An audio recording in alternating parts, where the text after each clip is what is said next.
Chapter 375. You know that I wasn't completely in charge of that incident. You also know that I was under the influence of drugs and my mental state wasn't very good. You also know that Ji Menggran was behind it. You know everything. Jinwan was not irritated by his words at all. Instead, she stared at his black eyes more seriously and said firmly, I didn't do anything evil or against my principles except that I tried to divorce you and did some unreasonable things that really made you angry. There's no reason for me to be rejected by you like this. No matter in the past or now, I'm your wife. Mo Jingshan. I won't agree to divorce you. She stood in front of the door and had no intention of moving away. Mo Jingshan looked at her silently for a moment and didn't want to waste any more time with her. He turned around and threw his suit jacket back on the sofa. The rain was still falling outside the window. The pitter-patter of rain made this place even quieter. Life can't be repeated. You just have to treat everything that happened in the past 10 months as a dream. It's better for us to return to the beginning. He didn't want to argue with her, but he also didn't want to talk too much nonsense with her. How could it be a dream? The man I love is right in front of me. It hurts when you're hurt. It hurts when I pinch myself. You're right here. You're not a dream and neither am I. Jinwan looked at his cold and resolute back. You're you, my husband. The man I love. You'd better agree to divorce. If you're afraid that the Ji family will go bankrupt and that your studio can't afford your unknown life, I can transfer half of Mo Corporation's shares to your name, even if... He paused. The Mo Jingshan of the past 10 months is the last gift I gave you. He said these words with his back to her. Jinwan couldn't see his expression but could only hear the indifference and heartlessness in his tone. The Mo Jingshan of the past 10 months. Look how cleanly he brushed himself off. He spoke as if this person was not himself. It was too painful, really. Jinwan raised her finger and gently rubbed the corner of her eyes. She couldn't tell whether she was angry or sad. She pulled herself together and said, I definitely won't divorce. It's already so late and I don't want to keep talking about this topic. I'm hungry. You haven't eaten since you came from the company, right? Let's eat, shall we? You eat by yourself, I'm not hungry. How could I not be hungry? You've always been so busy in the company that you forget to eat and sleep. You can't even avoid eating just because I'm here, right? I just bought some ingredients and fruits from the small supermarket downstairs. Since it's raining outside and we can't go out, why don't we cook something simple at home? The man unbuttoned the cuffs of his shirt. His back was still facing her and he didn't even look at her. Up to you. With that, he went straight to the study. Seeing him close the door of the study, Jinwan pursed her lips and stood in the living room looking at the door. She had brought all sorts of ingredients here, perhaps subconsciously thinking that Mo Jingshan would cook for her. But now, it seemed that he could only cook for her in his dreams if she wanted him to cook for her again. What had gotten into her head that he would roll up his sleeves and go into the kitchen? Perhaps life hadn't given her enough blows to face the cruel reality, so she still had fantasies. But fortunately he didn't leave and didn't really leave her here alone. She had to be content. Jinwan comforted herself and then went into the kitchen alone. She washed her hands, washed the vegetables and prepared to cook. She wouldn't starve to death if she couldn't eat the dinner Mo Jingshan made himself. Although her cooking was much worse than his, she could eat. When she was in Cambodia, the little brothers of 11 Base all enjoyed the food she made. It didn't take long for Jinwan to cook 2 bowls of noodles. After all, it was getting late and it would be a waste of time to cook other dishes. Cooking noodles was the fastest. After cooking, she put the chopped green onions, coriander, eggs and other seasonings on one of the bowls into a lovely heart shape, and then went to the study with the heart-shaped bowl. She gently knocked on the door twice and went in. Mo Jingshan was reading company documents. Jinwan didn't disturb him. She walked over and put the bowl more than 20 centimeters away from his hand, then turned to look at his cold and silent profile while he was busy working and whispered, I cooked noodles. Have some. The man didn't respond, but she knew he heard her. She didn't say anything more, turned to go out and gently closed the door of the study. No one accompanied her. At worst she would eat alone. Jinwan quickly ate up her bowl of noodles, then took the initiative to clean up the kitchen, the refrigerator, and cut some fruit to eat. She cut the other half of the fruit and put it on another plate, planning to give it to Mo Jingshan when he came out. After all, it was not convenient to go in and disturb him. After taking a shower, Jinwan went to find a book to read. The man still didn't come out of the study, so she quietly read on the sofa in the living room. She seemed to have lived such a peaceful life before in Aolan International, in the U Garden, in T-City not long ago. 1 life, 2 people, 3 meals for seasons. In fact, this simplest and most ordinary life was the greatest happiness. The sky gradually darkened and the rain outside stopped. There was not much rain in spring, but tonight's rain could be considered to have cooperated with Jin Wan. It continued to rain when needed, and even in the dead of night, it became quiet, no longer making people's heads hurt. It was already past 12 o'clock at night. The lights in the living room were turned off, and there was only a floor lamp by the sofa. A light fell on her from the top of her head. Jin Wan turned the page of the book in her hand and turned to look at the door of the study. The dinner was sent in at 8 o'clock. It should be reasonable for her to go in and take the bowl at this time. It shouldn't be a bother, right? She put down the book, got up from the sofa, went to the door of the study and listened to the movement inside. She didn't know if Mo Jingshan had finished his work and was resting in the study, or he was still busy. There was no bed in the study of Aolan International, only a long sofa. Was he going to sleep in the study because she was here? There was more than one bedroom in Aolan International.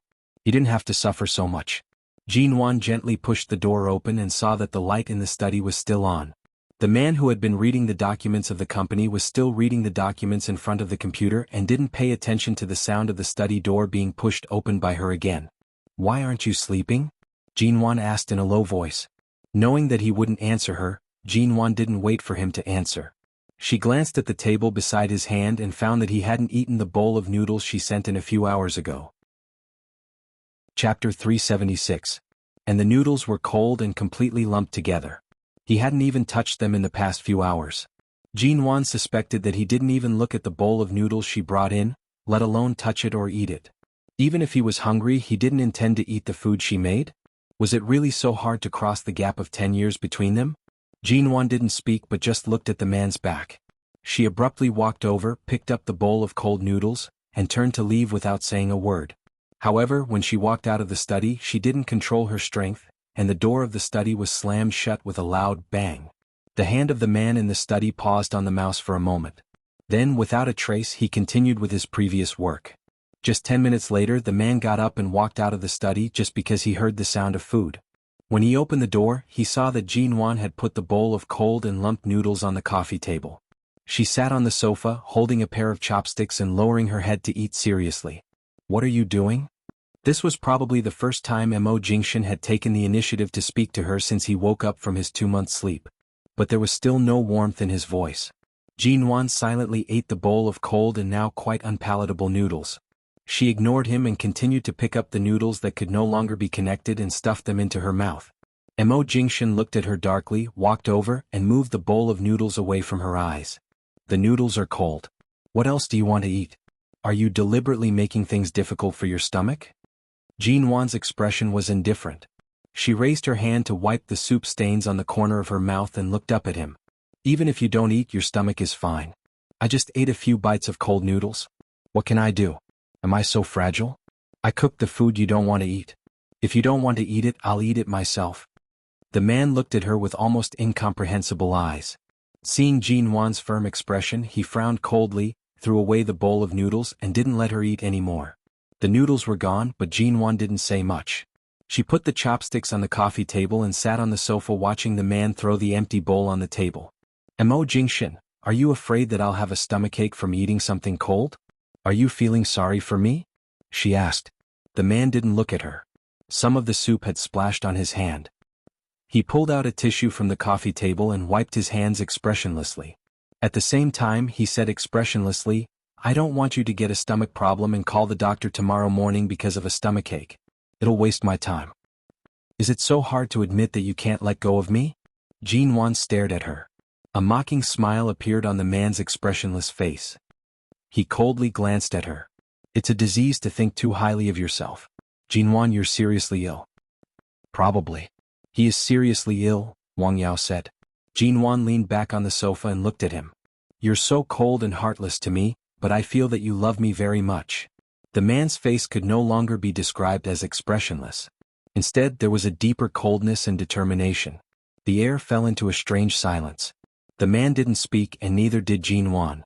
There was a gust of wind blowing outside the window. As the wind blew past the window, the sound of the wind could be heard, blowing away this unusual silence. "It's 1 a.m. He didn't look at her. He said softly and indifferently, "Turn off the lights and go back to the bedroom to sleep. If she listened carefully, she could hear the coldness of ice shards falling to the ground from his words that sounded like he was concerned about her. This man was really, Jinwan couldn't help but wonder if he would be overjoyed when he heard the news when she was framed and thrown into prison after 10 years of wandering, instead of suddenly appearing in prison the moment she vomited blood and died, as she had once dreamed. Perhaps a dream was really just a dream. His attitude seemed to be that he hated her to the bone. He hadn't appeared for 10 years. How could he have any extra thoughts about her life and death? He was just someone unrelated to her. Just like right now, she seemed to be someone unrelated to him. When will you sleep? Jinwan leaned against the sofa and didn't move. Mo Jingshin said indifferently without raising his eyes, I'll rest when I want to sleep. You don't need to worry about this. But I want you to sleep with me in your arms. Jinwan looked at his face and said sincerely, like before. Mo Jingshin frowned and turned to look at her coldly. Now you even take the initiative to humiliate yourself? Jinwan looked at his face under the dim light of the floor lamp and said frankly and sincerely, You always like to sleep with me in your arms? The man's smile was cold. He indifferently curved his lips, but his smile didn't reach his eyes. That's the Mo Jingshin from 10 months ago, not me. Jinwan abruptly got up and walked toward him. The dark night always gave people inexplicably courage. She wanted to hug him or let him hug her. Since he woke up, he didn't even want to touch her hand, let alone be hugged. Maybe if she hugged him, he would be moved. If she hugged him, he would come back and he wouldn't be like this again. However, before she approached, Mo Jingshin didn't speak. As if he had seen through her purpose, he turned away when her hand was about to touch him and entered the study without looking back. The light from the only floor lamp in the living room lengthened her shadow and cast a long shadow on the ground. Jinwan looked at the door of the study that was closed again and stood there for a while. Then she felt a gradual pain in her stomach. Mo Jingshin did know her well. She was a person who could endure any disaster and survive. However, a small cold, a small fever, or even a period could make her suffer just because she ate something cold. The bowl of noodles just now was cold and sticky. She really shouldn't have eaten it. She raised her hand to cover her stomach. After standing for a while, she couldn't stand it anymore. She turned back to the sofa and sat down. She curled up on the sofa and covered her increasingly painful stomach with her hand. The door of the study was closed and there was no sound. The living room was also so quiet that it felt a little lonely. Jinwan endured the pain in her stomach and raised her eyes. The tears that were forced back into her eyes blurred her vision. Looking at the light of the floor lamp, she curled up on the sofa uncomfortably. It hurt, but she asked for it. When she ate those noodles just now, she didn't know if she was a little irrational and masochistic. Would his heart ache? The truth was, he didn't intend to care about her. He personally spoiled her into such a delicate little princess, but in the end, he cruelly pushed her back into the cold cage and ignored her. Chapter 377. As time went by, Jinwan's tightly curled body on the sofa gradually relaxed, but her hand was still covering her stomach. Unknowingly, she fell asleep in the torment and waiting. She slept very soundly, but she also had a series of dreams. When Jinwan turned over and felt the weight of the quilt on her body, she opened her eyes, looked down at the quilt, and found that she was lying on the bed in the bedroom. Didn't she lie on the sofa last night because of a stomachache? Didn't she fall asleep on the sofa just like that? How did she end up in the bed? Jinwan sat up, looked down, and saw that she was still wearing the same clothes as last night. Did Mo Jingshin carry her in? As soon as this idea came to her mind, Jinwan's heart leaped with joy. She lifted the quilt, got up, and hurried out of the bedroom. However, as soon as she walked out, she saw a strange ant cleaning the room of Aolan International. When she turned to see Jinwan with sleepy eyes, she smiled politely at her. You're awake. Jinwan was no longer surprised that someone would come in to clean here. She smiled politely at the ant, looked in the direction of the study and asked, Is Mr. Mo still here? Mr. Mo left after 6 o'clock.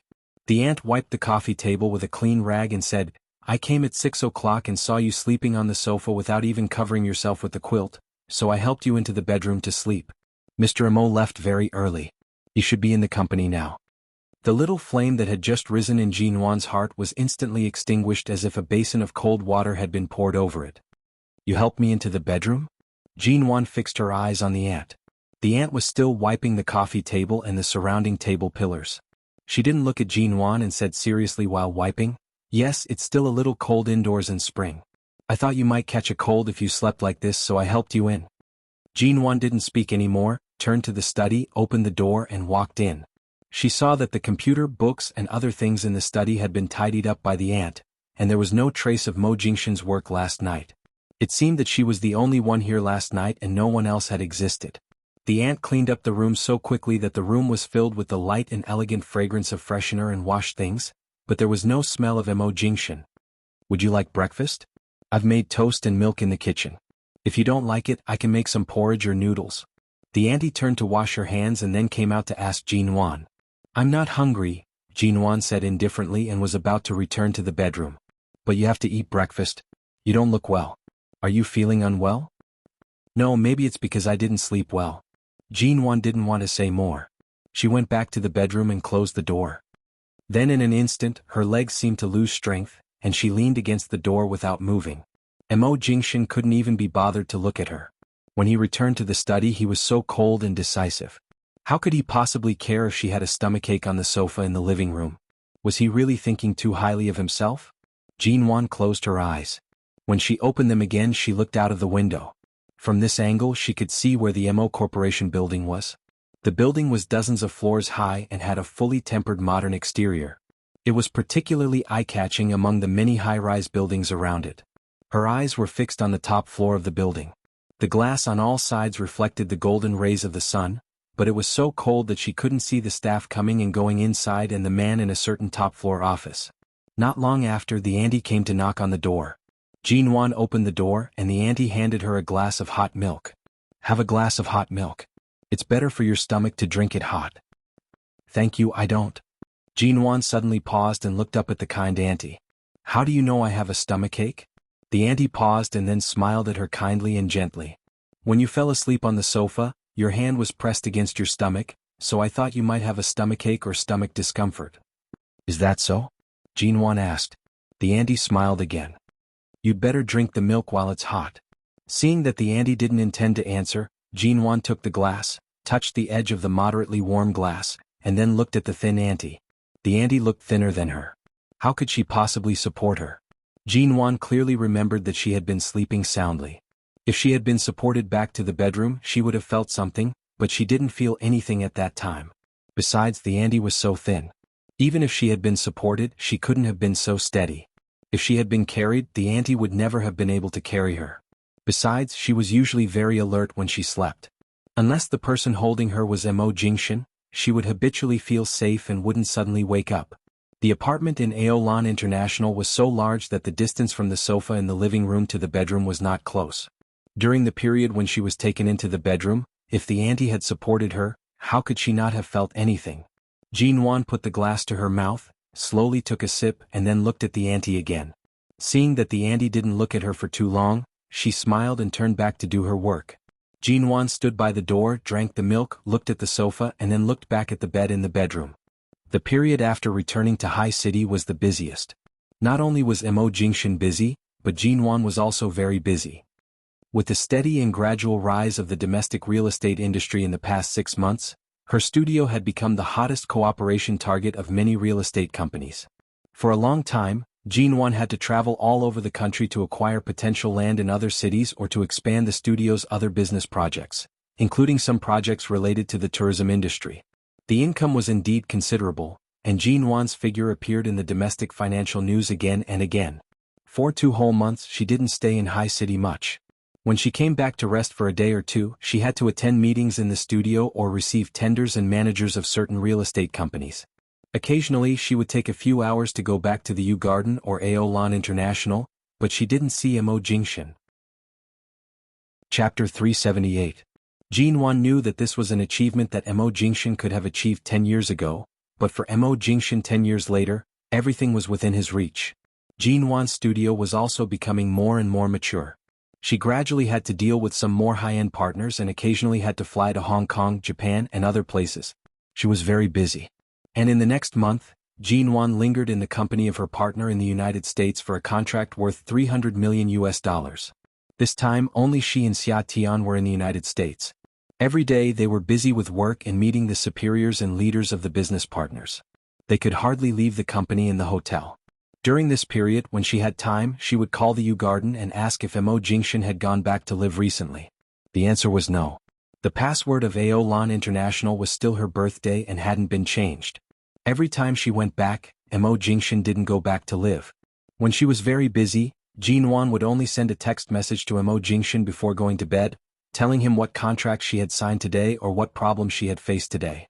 Mo Jingshan's text messages were changed to no longer have a receipt system, which meant that whether he saw them or not, Jinwan would no longer be marked as read or unread.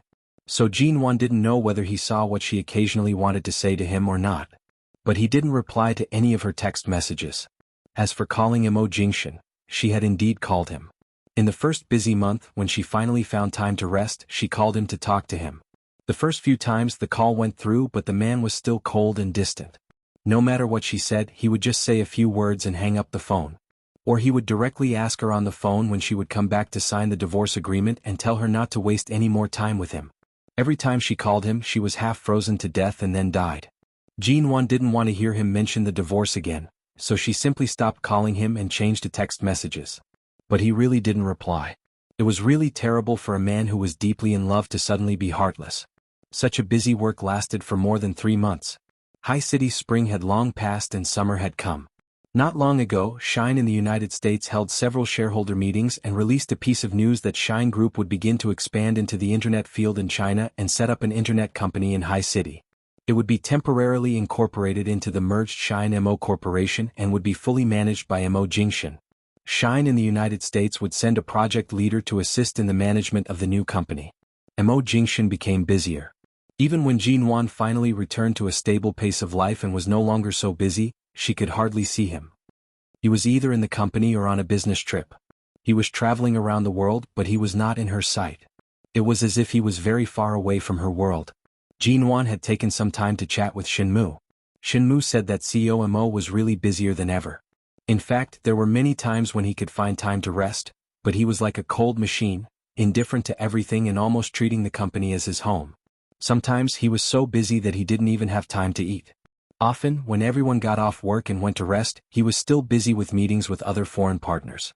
When everyone went to work in the morning, they would often find that CEO Mo hadn't slept all night. No one knew why CEO Mo was forcing himself to be so busy now. Shinmu couldn't understand it either, but the company was indeed developing at a terrible speed. Jinwan really couldn't find Mo Jingshan. This feeling was as if she was in China and he was also in China. It was not like the past when he went to the United States and ignored her for 10 years. But now, the pace of their lives seemed to have returned to that life that had nothing to do with each other. She didn't agree to divorce him, nor did she sign the divorce agreement. He was her husband, but she couldn't even see him. Jinwan knew that he was too busy these days, so she didn't bother him. No matter how busy he was, he couldn't be busy for a lifetime. She had the patience to wait for him. Monwan Studio. A stack of documents was placed on the desk. Jinwan glanced at the contents on the page, then lowered her head to read other documents without saying a word. "Why are you so gloomy recently?" Xia Tian, who was at the desk, pushed the documents aside, leaned against the desk, lowered her head to approach her, and asked her, "Really? Maybe I'm too tired. Why don't you try going on business trips for several months?" Jinwan turned another page and said indifferently, "I just came back to rest for a few days. I guess I haven't adjusted my state of mind yet." "I think you've been short of a man's nourishment for too long." Xia Tian sneered. "I find that since you came back from the United States with Mo Jingshan, you two seem to have little contact. He's busy and you're busy. But why hasn't he come to pick you up recently when you rarely have a break? I heard from Xiaoba that Mo Jingshan used to pick you up often. You said he's busy and I'm busy. How can he have time to pick me up?" Jinwan didn't even lift her eyelids. "Is that so?" Xia Tian raised her eyebrows and said, "Don't keep it to yourself. Is there something wrong with your relationship?" Jinwan, who had just picked up the pen to sign at the bottom of the document, suddenly paused, and the last tick of her name was suddenly lengthened. She stared at her messed up name and paused for a long time. Then she silently put down the pen, threw the document back on the desk and looked up at Xia Tian. "Do you want to have a drink with me when you have time?" Xia Tian's eyelids twitched, and she waved her hand with a look of disgust. "Forget about drinking. With your alcohol tolerance, drinking with you is like sending you into a pit of fire. I won't cause this kind of trouble. If you want a drink, I will definitely not accompany you." "Jinwan, I've been a good drinker recently and I've drunk a little in the last few social engagements. Although it's not much, it's much better than before." Didn't Xiaoba secretly change your wine to fruit wine every time you went to a social engagement? You should thank the heavens that you have such a considerate little assistant who's afraid that you'll be taken advantage of. Right now, many of the business partners in our studio have been drooling over you for a long time. If they didn't know you were Mo Jingshan's wife, their claws would have long been on you. It's just that these people don't dare to offend the Mo family. Do you really think the wine you usually drink at social engagements is low in alcohol content? It's all because Xiaoba changed it for you to protect you. Chapter 379. How come I don't see anyone coveting me? Jinwan raised her eyebrows. When I went to dinner with you several times, I saw someone asking for your phone number. Pa, isn't it because they know you have Mo Jingshan backing you up? Even if they wanted to poach you, they wouldn't dare to. Thus, they settled for the next best thing, hoping to develop some ambiguous relationship with me. TSK, these people don't even think about it. Am I that kind of person? Jinwan squinted at her. Aren't you that kind of person? Last time, who was the one who drank too much and was carried to a hotel by a male classmate during a gathering with her old classmates. Then she was discovered by her criminal police boyfriend. The two of them quarreled until now and haven't reconciled yet, right? Xia Tian, nothing to say? Do you think everyone doesn't know your way of life? Although your temperament is simple and straightforward, and you're very loyal to your relationship, you give others the feeling that you're particularly unreliable and casual when it comes to relationships. You're also stubborn and don't like to explain. If there's a misunderstanding, you just hold it in. You're crazy. Tell me how many people can stand you. I can't stand that stone anymore. He is smelly and hard. No wonder he came from a rich family to become a criminal police officer. He should have been an old cadre in the 1980s. Why does he have to control me all the time? Let's have a Cold War. At worst, we can just break up. I don't want to serve you anymore. Jinwan, haha. Why are you sneering? Xia Tian glared at her. What are you laughing at? Last time, who was the one who took the initiative to break up with him, causing him to agree in a fit of anger? Then he called me and cried for half the night. Until he calmed down, I didn't dare to go to the police station to find him. In the end, after they finally reconciled, I carefully held on to him all day long. The only thing missing was calling him uncle every day. Who was that? Now you want to break up with him? How on earth can he stand you with such a bad temper? Xia Tian picked up the documents on the table and threw them hard on the table. Jinwan, let's break up. Well, take care. I won't see you out. Xia Tian snorted but didn't leave. She leaned on her desk, cupped her face in her hands and put on a cute expression. Honey, I don't want to drink. If you are in a bad mood, I'll go shopping with you, okay? The corner of Jinwan's lips twitched. Just use your winking skills on your boyfriend. Can you not harm me like this? If you have the time to act cute, you might as well have a good chat with him. Xia Tian refused to have a heart-to-heart talk with a certain someone. The smile on her face disappeared and she looked at Jinwan seriously. Are you going to accompany me shopping or not? What do you want to buy? Jinwan furrowed her brows and pushed her arm. Move aside, you're pressing against my documents. Xia Tian crossed her legs and swung them in the air. It's been too hot recently. My shoes are not comfortable to wear. I'm going to change into a new pair of shoes. As she spoke, she lowered her head to glance at Jinwan's feet. The shoes you're wearing today are rubbing against your feet. Don't you know that? The skin on your ankles has turned red. Don't you feel any pain? Hearing this, Jinwan lowered her head to take a look. When she came to the studio in the morning, she drove and didn't walk much. Later, when she had a meeting, she walked back and forth in the corridor of the studio for a while and did feel a little pain.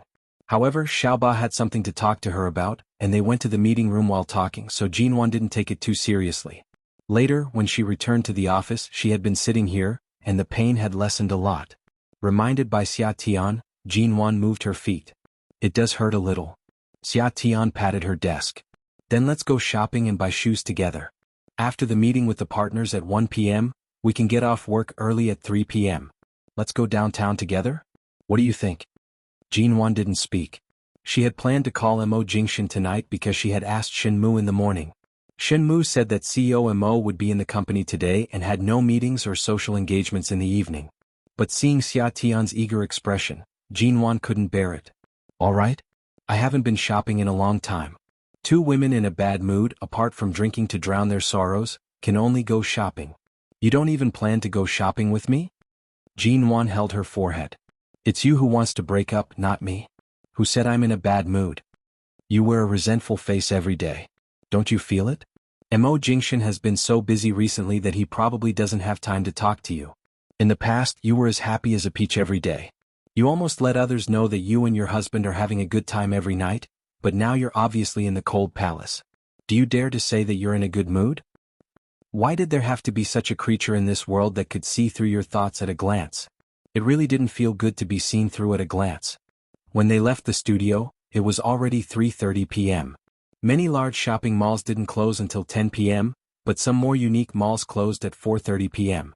After leaving the studio, the two women raced all the way to the commercial street in the center of High City. Xia Tian had been thinking of coming here to eat Japanese food. The two of them didn't eat much in the studio at noon, but now they were in a hurry to go to the mall, so they could only go to the mall with an empty stomach and come out to eat after buying shoes. Jinwan didn't go shopping as she used to. If she wanted to buy shoes, she would go directly to the shoe store and finish the task quickly. Xia Tian said very unhappily that she came here today only to complete the task of buying shoes and had no intention of shopping at all. Aren't you just here to buy shoes? If you want to buy something else, just go buy it. My ankles have been worn out. How far can I go? Jinwan sat on a long leather chair in the middle of a high-end shoe store, watching Xia Tian, who was going back and forth by the shoe cabinet, and said absent-mindedly as she browsed the news on her cell phone. Xia Tian turned back and rolled her eyes at her. Then hurry up and choose a pair of shoes. When your ankles get blisters, you'll know how painful it is. Jinwan looked up at the shoes in this store. She and Xia Tian liked a lot of the same things such as the style, color, brand and so on. Just as Jinwan glanced at a pair of shoes placed in the glass window of this store, she suddenly saw two figures passing by outside the glass window. It was a man and a woman. Chapter 380. At the moment when Jinwan's eyes suddenly froze outside the glass window, Xia Tian happened to turn around while trying on her new shoes and caught a glimpse of the people passing by outside. Xia Tian's eyelids trembled and she said abruptly, "What the hell? Why would CEO Mo and that and, what's her name again? And Shuyan? Why are they here?" The next moment, Xia Tian suddenly paused and turned to look at Jinwan with a jerk. Some time ago she did hear a piece of news. Shine Group, the new internet company established in China, had sent in Shuyan to High City. However, Jinwan just sat there silently, put on the shoes that hurt her feet, and stood up as if she couldn't feel the pain. She walked to the door and watched the couple walk to the other side.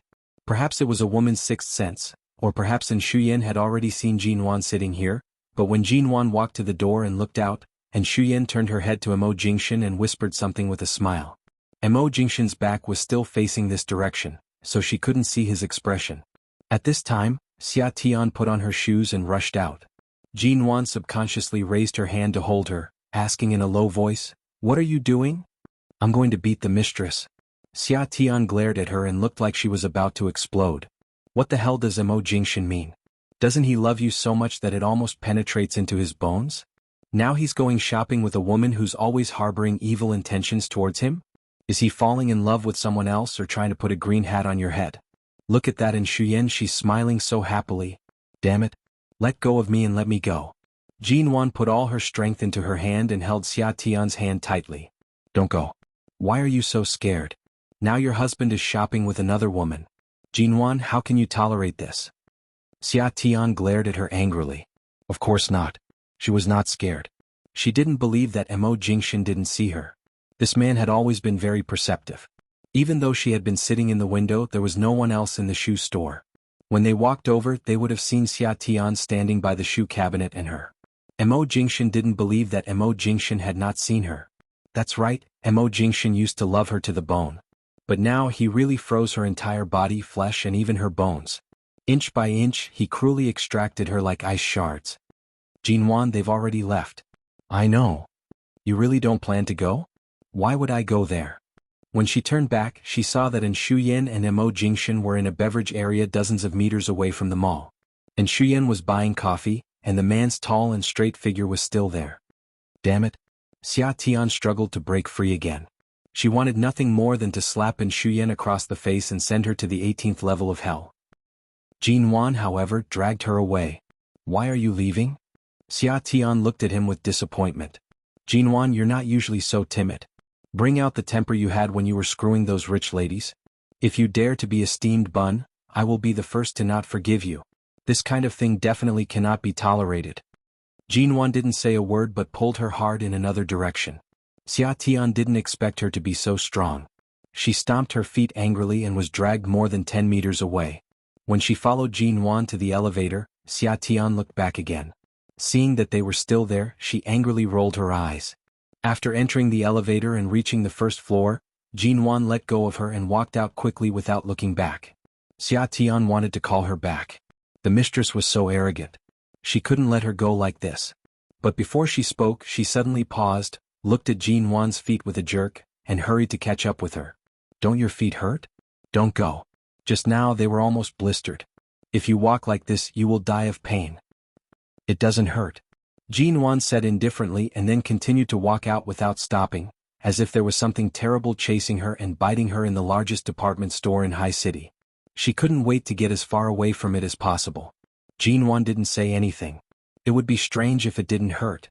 Xia Tian saw that the skin on her ankle, which had been rubbed red before, was now broken. Perhaps this kind of pain couldn't compare to the pain in her heart. Oh, you can't wear these shoes anymore. Let's not go shopping. Let's buy a pair of comfortable shoes on the roadside and put them on. Xia Tian caught up with her and said in a much softer tone. She knew Jin Wan too well. People like Jin Wan could be two extremes. When she was very stubborn, no one could bully her, but if she chose to retreat now, it meant that she couldn't hold up the mentality to fight and that she was more vulnerable than others thought. Jin Wan didn't go back to the studio. After leaving the mall, she drove Xia Tian back to her place and then drove back to the U Garden. It happened to be the weekend tomorrow and the next 2 days. Jin Wan felt that she might need to rest for 2 days. She shut herself in the bedroom of the U Garden and didn't go out for 2 days.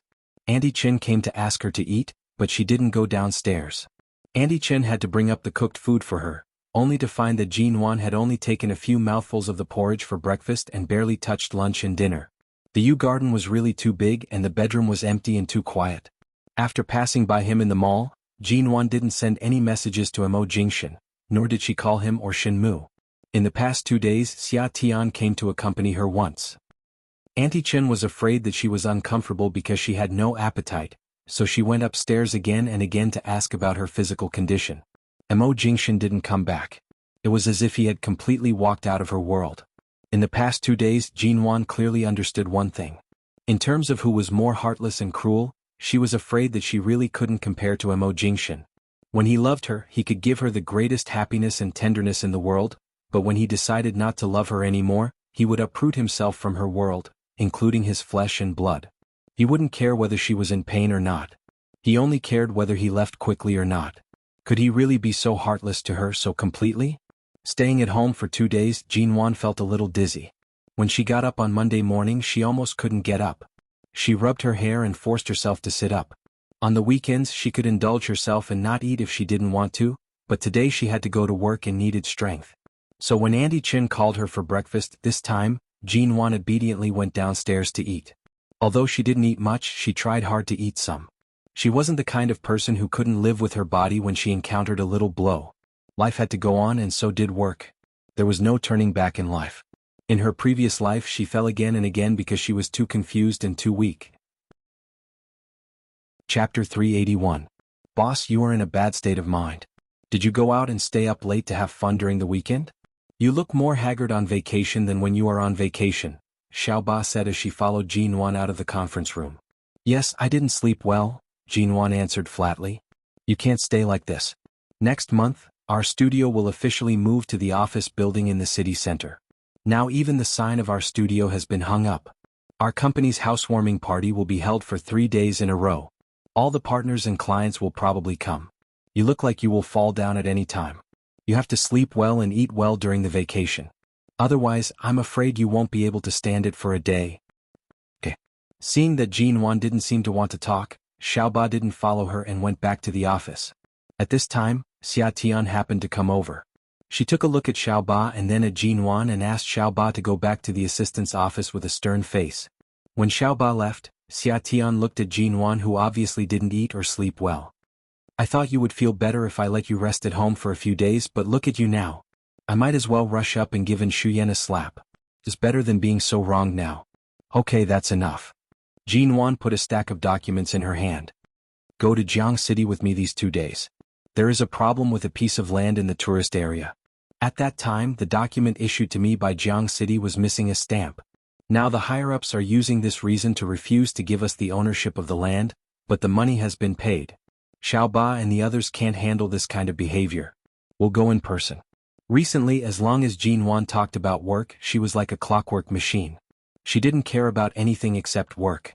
Xia Tian didn't know what was wrong with her before. Now she finally knew. Are you sure you want to go to Jiang City at this time? Are you going to give your man to others? Xia Tian asked with an ugly face. Jin Wan, who had just pushed the door into the office, stiffened and said indifferently, "And Shuyan has been in High City for more than a month, and I didn't know it until 2 days ago. Something really happened, it would have happened long ago. What can I do in High City? I can't see her in High City. It makes no difference." With that, Jin Wan went straight in. Xia Tian was extremely angry, but seeing Jin Wan's sudden coldness, she did not know how much she had endured in her heart. Although they were good sisters, if Jin Wan refused to do anything, she couldn't do anything. She had to get her friend's permission to do anything for her friend. Otherwise, even if she went to Mo Jingshan with a knife, it would only bring her the opposite effect. Xia Tian followed him into the office. Then let's go to Jiang City for 2 days. The temperature there is higher than in High City. Should we prepare 2 swimsuits and go to the newly developed seascape tourist area in Jiang City for a night? Not interested. Jin Wan sat down behind her desk and lowered her head to look at the documents. Her reply was cold and indifferent. Xia Tian choked. The biggest difference between her and Jin Wan was that when Xia Tian was in a bad mood or had emotional problems, she would find a way to vent her anger and get happier and happier. But Jin Wan, on the other hand, began to restrain herself. She was no longer as arrogant and domineering as she used to be. She had forced herself to be too calm and rational. Now, in Xia Tian's view, it was really uncomfortable to hold back. In the afternoon, Jin Wan was still reading the documents when suddenly there was a knock on the office door, and Xiaoba came in with a large bouquet of roses. Jin Wan looked up at the roses and glanced at her strangely. "What's this?" Xiaoba coughed and then said in a low voice, "These are flowers from Mr. Vince, the general manager of BGY Group. In fact, he has been sending you flowers for almost 2 months. He sends you such a large bouquet of red roses every day." Seeing Jin Wan frowning coldly and not speaking, Xiaoba said, "But Sister Xia Tian and I stopped these flowers. Sister Xia Tian has stopped so many pursuers for you. She usually doesn't let me tell you about this kind of thing. She just tells you to work in the studio and leave the other things to her, but today the flowers were delivered on time. I was going to throw them away out of habit, but Sister Xia Tian said that if anyone sends you flowers in the future, she won't stop them and asked me to bring them to you." Looking at the bouquet of flowers, Jin Wan raised her hand to her forehead and didn't speak for a while.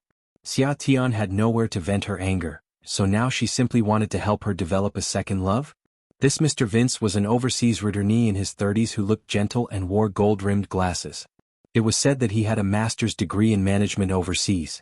At a young age, he climbed to the position of general manager of BGY Group. He was very resourceful and intelligent, but he was too shrewd and cunning.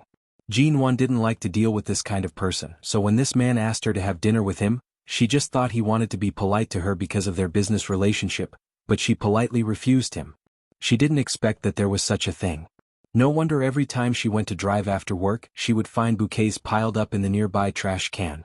It turned out that they were all thrown out by Xia Tian and Xiaoba. "Boss, I'll help you find a vase and put the flowers in it," Xiaoba said and rushed to find it.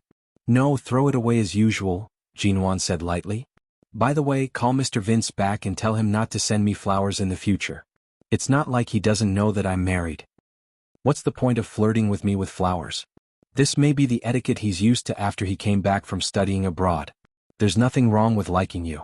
Besides, he just sent you flowers in a gentlemanly manner and didn't do anything else.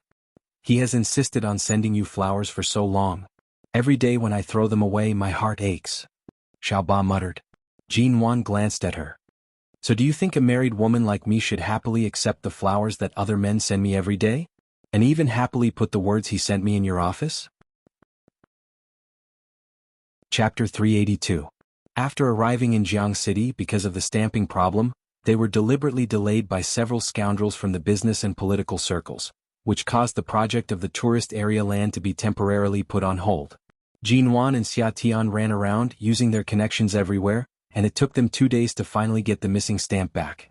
Of course, they hardly rested these 2 days. Even Xia Tian had dark circles under her eyes for 2 consecutive nights, not to mention Jin Wan. On the way back, the two women closed their eyes to rest, too tired to say a word. You're really going too far. Do you think we're just a small studio with no trump cards? Do you think we're just a small studio with no trump cards? You want to annex a deal worth more than 100 million yuan because of the lack of a stamp? Do you think I'm such a good-tempered person? How dare you offend us without looking at our trump cards? Xia Tian opened her eyes and said angrily after a short nap in the car. In any case, we've come to an agreement. We didn't lose anything. We just wasted a lot of time talking. We got the order back and the land is officially under the name of our studio. We're lucky to have this kind of result when we go head-on against people from both the business and the political circles. Jinwan said calmly, we should learn a lesson in the future. This kind of document can't be left without a stamp, lest others take advantage of it again. Xia Tian sat beside her with her eyes closed, whispering, you're not even afraid of these scoundrels. You dare to fight back and no one dares to bully you. You can find the best way to solve such a difficult problem, but now your marriage and love have problems. Why can't you find a way to solve it? Jinwan opened her eyes and turned to look at the scenery outside the car window that was quickly moving backward. If he was still the old Emo Jingshan, there would be no problem with their love and marriage, and he would not allow any misunderstanding, cold war, or quarrel with her. But now Emo Jingshan he was still him, but it seemed that he was no longer him. Jinwan really didn't know how to face such a Emo Jingshan. When she first returned to China with him, she was full of enthusiasm, thinking that no matter what, he was the man she loved, and that no matter how high the iceberg was, it would melt one day. But he didn't even see her face and didn't even give her the chance to live under the same roof. He was busy in the company and the company was not a place for love. After the merger of MO Corporation and Shine, the management was stricter than before. She could not go to his company to pester him. Besides, even if she went to the company he might not be there. Just like a few days ago when she went to look for him, Shinmu said that President Mo was not around. It seemed that her courage had been gradually cooled and scattered. It seemed that Mo Jingshan really knew her and knew how to deal with her. When she said that she would never divorce and insisted on being with him, he didn't say anything but left her life in such a way that he didn't exist in her world, so her passion and her insistence were nothing but air. He was a man who had dominated Shine and the ruthless American business world for many years. His methods and ruthlessness were not something Jinwan could match. It took about 3 hours to drive from Jiang City to Hai City. During these 3 hours, Jinwan slept and woke up. When she returned to Hai City, it was already evening, but she didn't expect it to rain today. Jinwan didn't bring an umbrella, so she went downstairs to get the car. On the way back to the Yew Garden, she passed a manhole cover that had just been overturned. The manhole cover had not been surrounded by a protective fence. The rain was too heavy for Jinwan to see clearly, so she drove the car directly to the manhole cover, and the wheels were stuck inside. She had to get out of the car in the rain, check it, and then return to the car to make a phone call. When the person in charge of the traffic team came to help her move the car out, it was already an hour later. Jinwan had just driven back to the Yew Garden. Auntie Chen was startled to see her. Didn't you drive back? Why are you wet? Come on, take a hot shower and then come out to eat some food and drink some hot water. Don't catch a cold. Jinwan responded. As soon as she went upstairs to the bedroom, she felt dizzy and almost lost her balance. She leaned against the door for a long time, raised her hand to rub her temples and then walked in. But she really didn't have the energy to take a shower, and her clothes were wet so she couldn't go to bed. She simply sat on the ground like this for a while, but she felt too tired. Perhaps she had been working hard for a long time and didn't eat or sleep well. 2 days ago, when she was harassed by those rascals in Jiang City, she had been suppressing her anger. At this moment she felt that her whole body was not well. Her ears were buzzing as if her physical strength had reached its limit. She could finally relax and sleepiness swept over her. After returning to the bedroom for nearly an hour, Jinwan still didn't have the strength to go to the bathroom. In the end, she simply lay on the cold ground and looked at the crystal lamp on the ceiling. She didn't even know when she fell asleep. When the bedroom door was knocked, Jinwan turned over on the ground and felt that the floor was too hard. She frowned and opened her eyes in a daze, only to hear Auntie Chen calling her outside the door. Madam, have you taken a shower? Come and eat. I made you brown sugar ginger tea. Come out and drink it. Don't catch a cold. Your body is afraid of catching a cold. In the past, every time you caught a cold, you would have a high fever. I still remember it. Jinwan struggled on the ground to sit up, raised her hand and touched her messy hair, which was still damp and smelled of rain. Hearing that Auntie Chen was still knocking on the door, she had to get up, but she staggered on the spot, barely steadied herself, walked over and opened the door.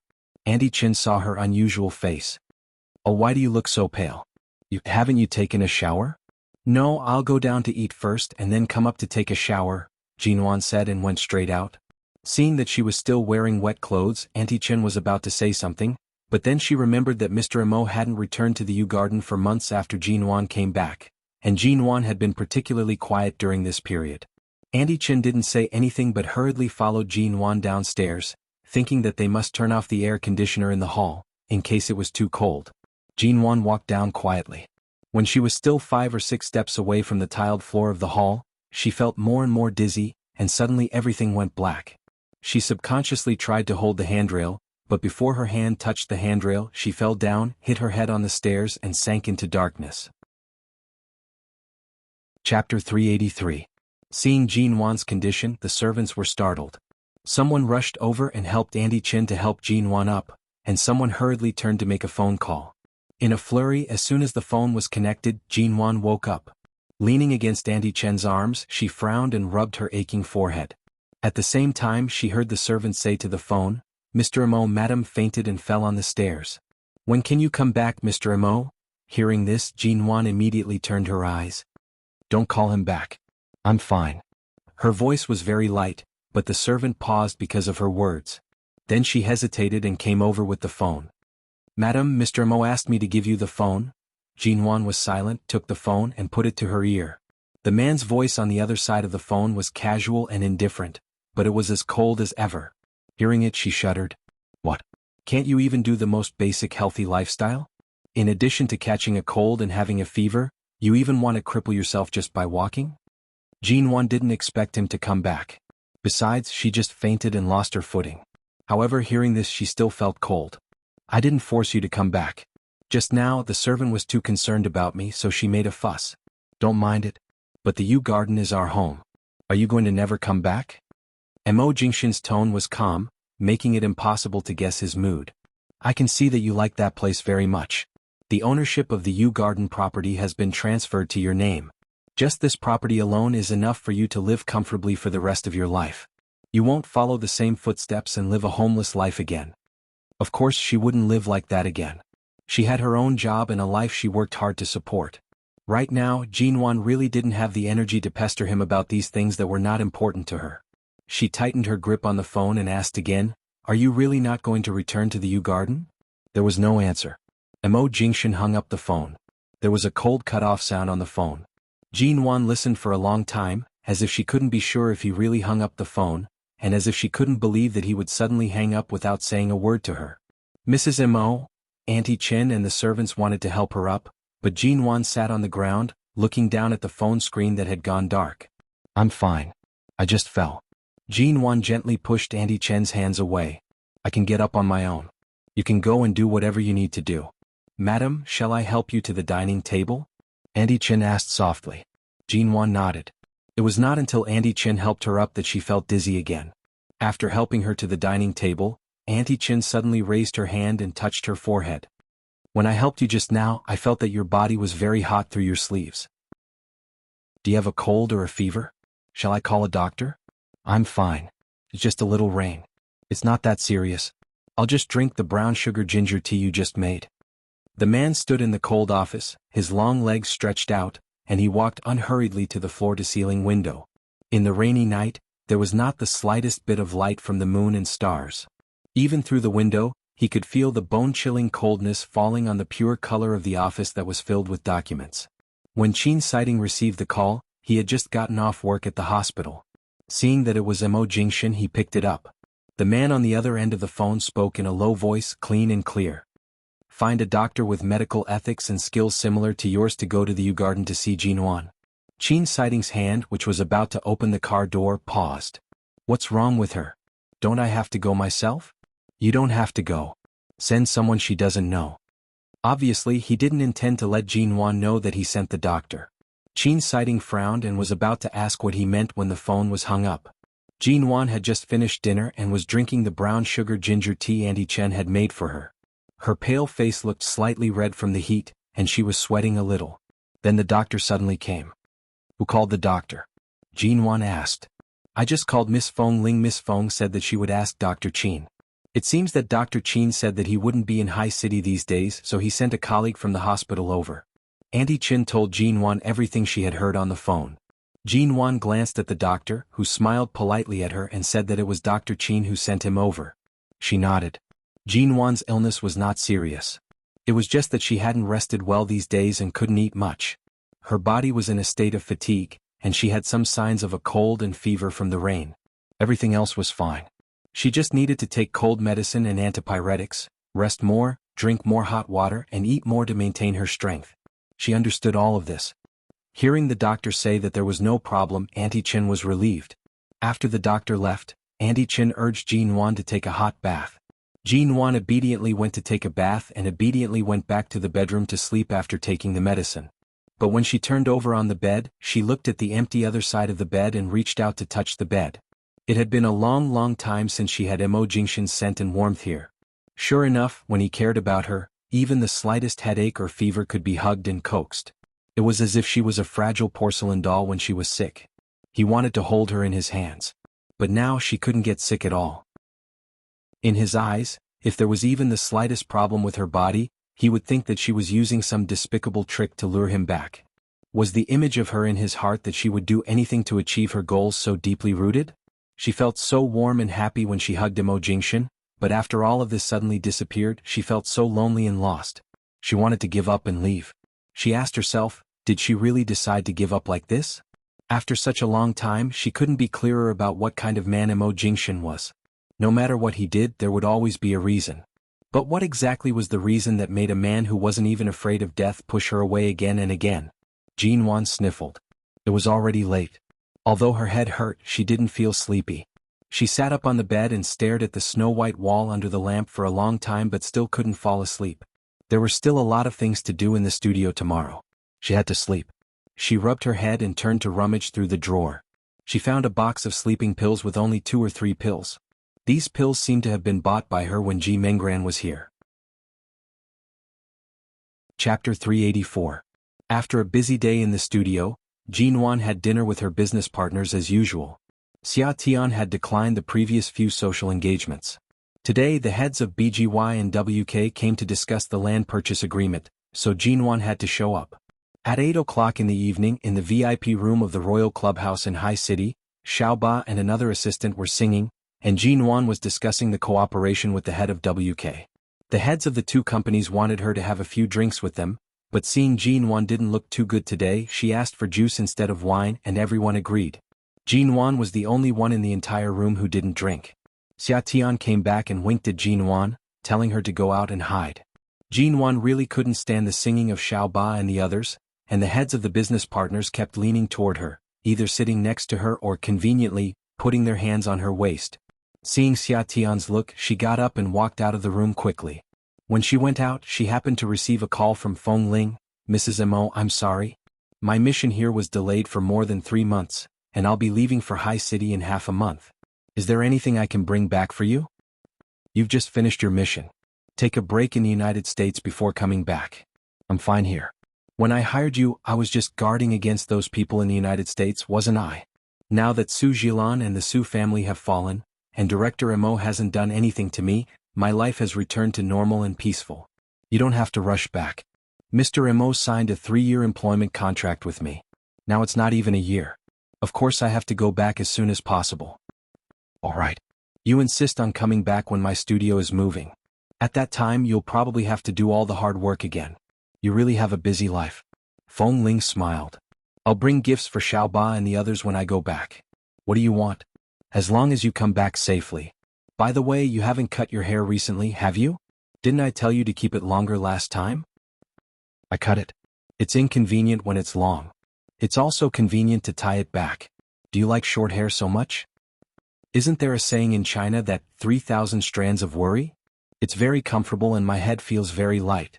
Jin Wan raised her eyebrows and looked down at the slightly wavy hair hanging over her chest. After hanging up the phone, she touched her hair, wondering if Feng Ling liked short hair so much. Should she try a short haircut? Just as this thought sprouted in her mind, she turned around and walked out of the restroom. Suddenly, she caught a glimpse of a familiar figure entering the men's restroom on the opposite side. She was startled. Not long after, a tall man came out of the bathroom opposite. When he saw Jinwan outside, he was also stunned. Mrs. Mo. Shenmu? As Jinwan asked, she subconsciously glanced at the men's room behind him and then at the other directions around her. Although she did not ask, she subconsciously felt that wherever Mo Jingshan was in High City, Shenmu would also be there. Vice versa. If Shenmu was here, Mo Jingshan might be nearby. A business partner arranged for us to come to this club tonight. President Mo is still in the private room. Why are you here? Seeing that Jinwan did not smell of alcohol at all, Shenmu thought she came here with her friends or to see President Mo. Several clients of my studio have also booked private rooms here. Jinwan briefly explained, but because she heard that Mo Jingshan was here, she looked at the other private rooms. The private rooms in this club were all on this floor. Because of the large space and expensive facilities, there were only 3 of them on this floor. She saw that most of the people in the other 2 private rooms were men and asked, "Only you and Mo Jingshan are here? Are there any other acquaintances?" "No, the place is booked by a business partner tonight. It's a company that has cooperated with CEO Mo for many years. They have a good relationship with CEO Mo and will continue to carry out other international cooperation projects in the future. It's rare for CEO Mo to agree to this kind of meeting. Tonight, only I accompanied CEO Mo here. The others in the private room are all from our partner companies. There aren't many people. Mrs. Mo, would you like to go in and have a few drinks with us?" "I won't go in. How about this, when you're done, give me a call," Jinwan said lightly. Shenmu was a little confused. In the past few months, CEO Mo had been busy in the company, but Shenmu didn't know whether CEO Mo went home or somewhere else after leaving the company, so he didn't know what happened between Jinwan and him. He just instinctively felt that since Jinwan was Mrs. Mo and CEO Mo was here, she could definitely enter the private room if she wanted to. No one could stop her. But since Jinwan said so, Shenmu nodded and said, "Okay, I got it." When Jinwan returned to the private room, the representatives of BGY and WK saw that her complexion was much better than before and poured her a glass of fruit wine, asking her to drink with them. Jinwan politely declined with a smile and continued to pick up the contract to discuss. Fortunately, she brought Xia Tian and Xiao Ba with her, 2 good helpers who could always liven up the atmosphere. Whenever Jinwan refused to drink, Xia Tian would immediately come over to help. At 10:30 in the evening, when the private room was almost finished, Jinwan received a call from Shenmu. "Mrs. Mo, we're going back. Do you want to come with us?" Jinwan picked up the call and said goodbye to the representatives of BGY and WK. Then she said a few words to Xia Tian and Xiao Ba and left the private room a few minutes earlier. When she walked out of the club, she saw Mo Jingshan's black ghost parked in front of the door. Shenmu was waiting outside the car door, but Mo Jingshan was nowhere to be seen. Jinwan walked over, and Shenmu directly handed her the electronic car key. "Mrs. Mo, you haven't drunk today, have you?" "I haven't. CEO Mo drank a little too much tonight. I was going to drive him back, but just now my girlfriend called and said she had a stomachache and asked me to accompany her to see a doctor. I was going to call the driver to send CEO Mo, but if you haven't drunk since you live together, you can send CEO Mo back." Jinwan took the car key. "Okay, then go accompany your girlfriend. Leave it to me." With that, she suddenly paused, looked at the car in front of her, and then at the closed car door. "Did he drink a lot?" Chapter 385. Jinwan nodded and made a reassuring gesture to Shenmu. "I didn't drink and I'm good at driving. I can send him back." "Then how did you get here?" "Your car. My colleagues in the studio are all here and the car key is with my assistant. They will drive my car back." "It's okay." "That's good. Then I'll go first." "Sorry to trouble you, Mrs. Mo." Shenmu turned to the roadside, hailed a taxi and hurried away. Jinwan stood by the black ghost, looked at the cold, black car door, thought for a while, went to the driver's side, opened the door and sat in. As she entered, she smelled a strong smell of alcohol. She turned her head and looked back, only to see Mo Jingshan sitting in the back with his eyes closed. She didn't know whether he was asleep or too drunk to open his eyes. It wasn't that she had never smelled alcohol on him before, but this was the first time she had smelled it so strongly. Furthermore, she had never seen him drink too much. His self-control was too strong and he never indulged himself too much. Jinwan looked at his clothes again. He was wearing a black shirt and trousers. She was right. It seemed that since he woke up from his 2-month sleep, he had been wearing this black, which made him look even colder and more unapproachable. While he kept his eyes closed and seemed to not notice that the driver had been replaced, Jinwan started the engine and was about to drive away. Suddenly the man's low voice rang. Shenmo. Jinwan didn't speak, nor did she turn her head to look back. She just looked up at the rearview mirror and saw that the man's eyes were closed. He seemed to have a headache from drinking too much and was frowning. Give me water. His voice was hoarse and cold and he still didn't open his eyes. Jinwan lowered her eyes to look for water in the car until she saw an unopened bottle of mineral water on the door of the passenger seat. She picked it up and handed it to him. Mo Jingshan opened his eyes slightly. The lights in the car were not turned on, and the light from the surroundings fell into the darkness. The moment he raised his hand to receive the water, he glanced at the fair, slender fingers holding the bottle. His gaze paused for a moment before he silently received the water. He twisted the cap open and took a sip. He then closed his eyes again and leaned back against the seat, not speaking again. Feeling that he didn't seem to notice anything strange, she retracted her hand on the steering wheel, restarted the engine, and drove the black ghost away from the parking space in front of the club. She drove steadily. After all, she was no longer a newbie. The man sitting in the back was very quiet and did not say a word. Jinwan glanced back with the rearview mirror and saw that Mo Jingshan's eyes were closed as though he had fallen asleep. 15 minutes later, the car passed by the Mo Corporation. Jinwan continued to step on the accelerator without hesitation, not even intending to stop. When passing by Aolan International, she hesitated. Her first thought was to abduct this man back to the U-Garden. After returning to China, he really wouldn't return to the U-Garden, so she felt it necessary to take him home. But she was afraid that if he woke up, Andy Chen wouldn't be able to bear his anger, so she hesitated and turned the car into Aolan International.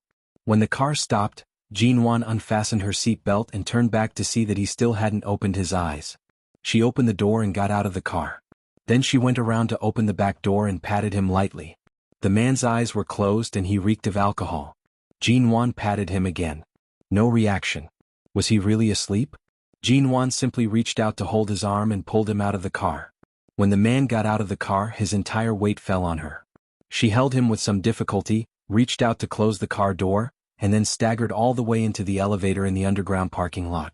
She finally entered the elevator, but because of the man's height, length, and completely healthy body weight, she, a woman who weighed only about 90 kilograms, could not stand steadily. In the end, she could only lean against the wall of the elevator and bear the man's weight. The man's head hung on her shoulder and his breath, which reeked of alcohol, brushed against her neck. After being pressed like this for a while, Jinwan poked her head out to look at the number on the elevator. She remembered that she hadn't swiped the elevator card or pressed the floor password, and the elevator was still on the basement floor. She hurriedly pushed him. Let me press the password first. She pushed him for a long time but to no avail. In the end, she could only support him with one hand and reach out with the other. After barely pressing the password, she hurriedly withdrew her hand and tried to support the man's heavy and tall body. It was not until the elevator stopped on their floor that Jinwan forcibly pulled him out of the elevator. In the past, when Mo Jingshan carried her, he could easily carry her by the waist, but when she held him, it was as if she were carrying a stone. He was so heavy and so tall. She couldn't hold him at all. She finally opened the door and helped the man in. Jinwan staggered all the way to the sofa. Fearing that he would fall to the ground, she helped him to sit down on the sofa. Seeing the man leaning against the sofa, Jinwan raised her hand and rubbed her wrist, which was a little sore from supporting him just now. She turned to close the door, changed her shoes, went to the shoe cabinet, took out a pair of men's indoor slippers, and squatted down to help Mo Jingshan change his leather shoes. After working for a long time, she was covered in sweat. Jinwan's face, which was a little pale because she hadn't recovered yet, was now faintly red. After putting on the shoes and turning on the air conditioner, she stood by the sofa, looked at the man leaning against the sofa motionless, and fell into deep thought. She had succeeded in bringing him back. Then what should she do now? When he was sober, he refused to talk to her.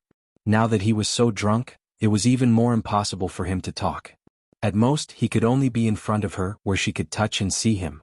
She couldn't touch this man all night while he was drunk just because she hadn't touched him for a long time, could she? As soon as this thought popped up in her mind, Jinwan's lips twitched in disgust. Seeing the man leaning against the sofa with his eyes closed and rubbing between his eyebrows, she simply turned to look for the antidote. As she searched, she looked back at the sofa from time to time. Seeing that he had been sitting there and had no intention of getting up to leave, she lowered her head to continue searching. After finding the antidote, she went to boil water, washed the white towel with cold water, wrung it dry, and quickly walked back to the sofa to wipe his face. Chapter 386. As soon as she met Mo Jingshan's eyes, she clenched the towel and looked into his eyes. Did you wake up just now? I didn't wake up. What are you going to do to me after you brought me back?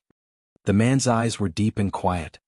Or do you think you can solve any problem by bringing me back like this? Of course, Jinwan understood that nothing could be solved. It was as if time had passed and the circumstances had changed. When she faced him, she couldn't feel hot at all. Instead, she felt cold all over. Today's Mo Jingshan was not only the CEO Mo who once terrified the business world, but also the global CEO of Shine Group who shocked and frightened the entire Western financial world. Everything about him was buried under a calm and indifferent shrewdness. Jinwan looked at his face. It was still so handsome, but it was also stained with the coldness and nobility of a superior. It was a face that she missed very much, but when she looked at it, she instinctively felt a chill in her heart. For this man, in addition to missing him, she felt more like a stranger. He was clearly drunk, but his eyes were cold and sharp, like a cold knife cutting her flesh. Jinwan thought for a while and then asked, "When did you wake up? Or were you not drunk at all?" The man sat on the sofa and didn't intend to get up, or maybe he was a little drunk and didn't intend to get up. He just looked at her and smiled, but his smile made her feel cold. He said slowly, "If I wasn't drunk, how could I allow you to sit in the driver's seat? It's very simple that I drove you back." Shenmu said his girlfriend had a stomachache, which can be serious or minor. He was in a hurry to go back, so he gave me the key. Jinwan said calmly, "I happened to be in that club and happened to not drink, so I drove you back." Mo Jingshan smiled, but his smile didn't reach his eyes. It seemed that he had seen through her purpose at a glance. His eyes were too cold and sharp. Jinwan seemed to have nowhere to hide in front of him. Even if what he did and refused to see her during this time aroused her resistance, she couldn't stand such treatment. If it were in the past, she would have jumped up and left. But Mo Jingshan had always been too good to her, and all his kindness made it impossible for her to be angry at him. Besides, she really missed him too much. But as soon as she met his eyes, Jinwan instinctively avoided his eyes and went into the kitchen. "The water is boiling. I'll make you some hangover medicine." As he spoke, he quickly walked into the kitchen, picked up a glass and poured some water. Then he placed the medicine into the glass and shook it gently as if he couldn't feel how hot the glass was. He walked out with the glass and placed it on the coffee table. The man sat there and looked at her fingers that had been scalded red. He looked at the skin on the back of her hand that was slightly redder than before. Although there were still some scars from Cambodia, they were indeed much lighter than a few months ago. He looked at her silently and didn't speak, nor did Jinwan. They were silent for a long time. Jinwan pointed to the glass on the table. "Drink some. Drink it while it's hot. The medicine will take effect faster. Shenmu said you drank a lot tonight, so you may have a stomachache or a headache. You'll feel better after drinking it."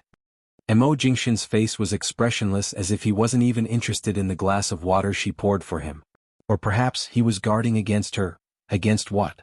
Was he afraid that she would drug him? Jinwan looked into his eyes. "Do you hate me so much now?" "Obviously."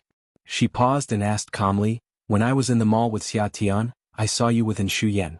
Did you accompany her shopping? Or was there any other reason?" The man narrowed his eyes at her words. "What kind of answer do you want to hear?" Jinwan's lips moved. In the past, Mo Jingshan was the person who hated misunderstandings between them the most. Whenever there was the slightest misunderstanding, he would immediately give her a reasonable explanation to set her mind at ease and not let her imagination run wild. She wanted to ask where the Mo Jingshan who had always firmly pressed against her heart had gone. But when the words reached her mouth, she suddenly couldn't bring them out.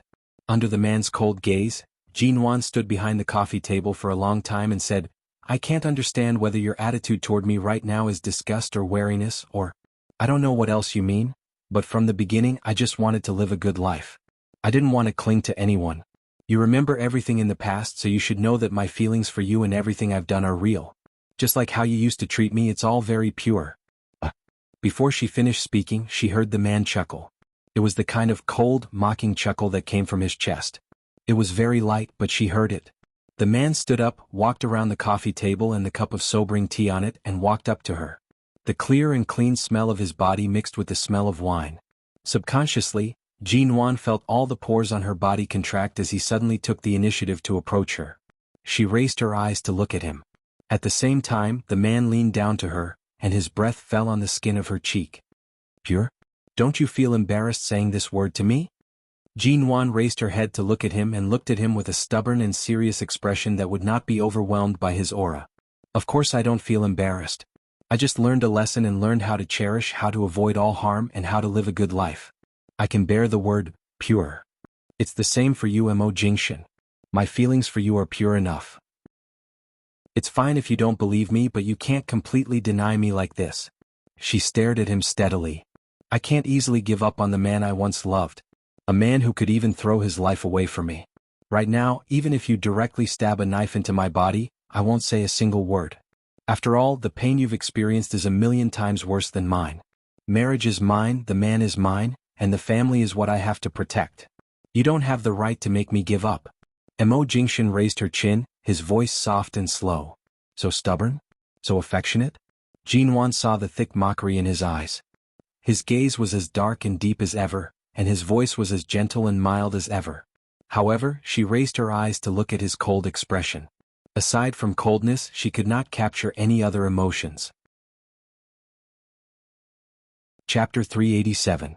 Although Jinwan wasn't seriously injured when she fell down the stairs in the Yew Garden yesterday, her forehead was a little red near her hairline.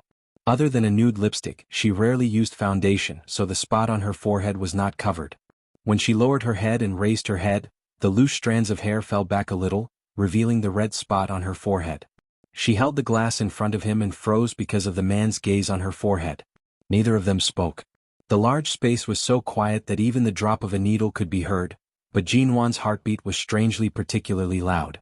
The man looked at her and said in a low voice, Jinwan, I never joke. Since you've mentioned divorce, you should break it off completely. He stood in front of her and didn't take the glass in her hand but just looked down at her indifferently. The light in the living room fell on the top of her head and seemed to cover her with a layer of light silver. He was cold and noble. Even though he reeked of alcohol, it didn't affect his handsomeness and charm at all. Mo Jingshan. He was Mo Jingshan. Jinwan kept reminding herself that no matter how cruel and heartless he was to her now, from the moment he rushed out in that black Bentley to protect her behind his back, she couldn't lose her temper at him.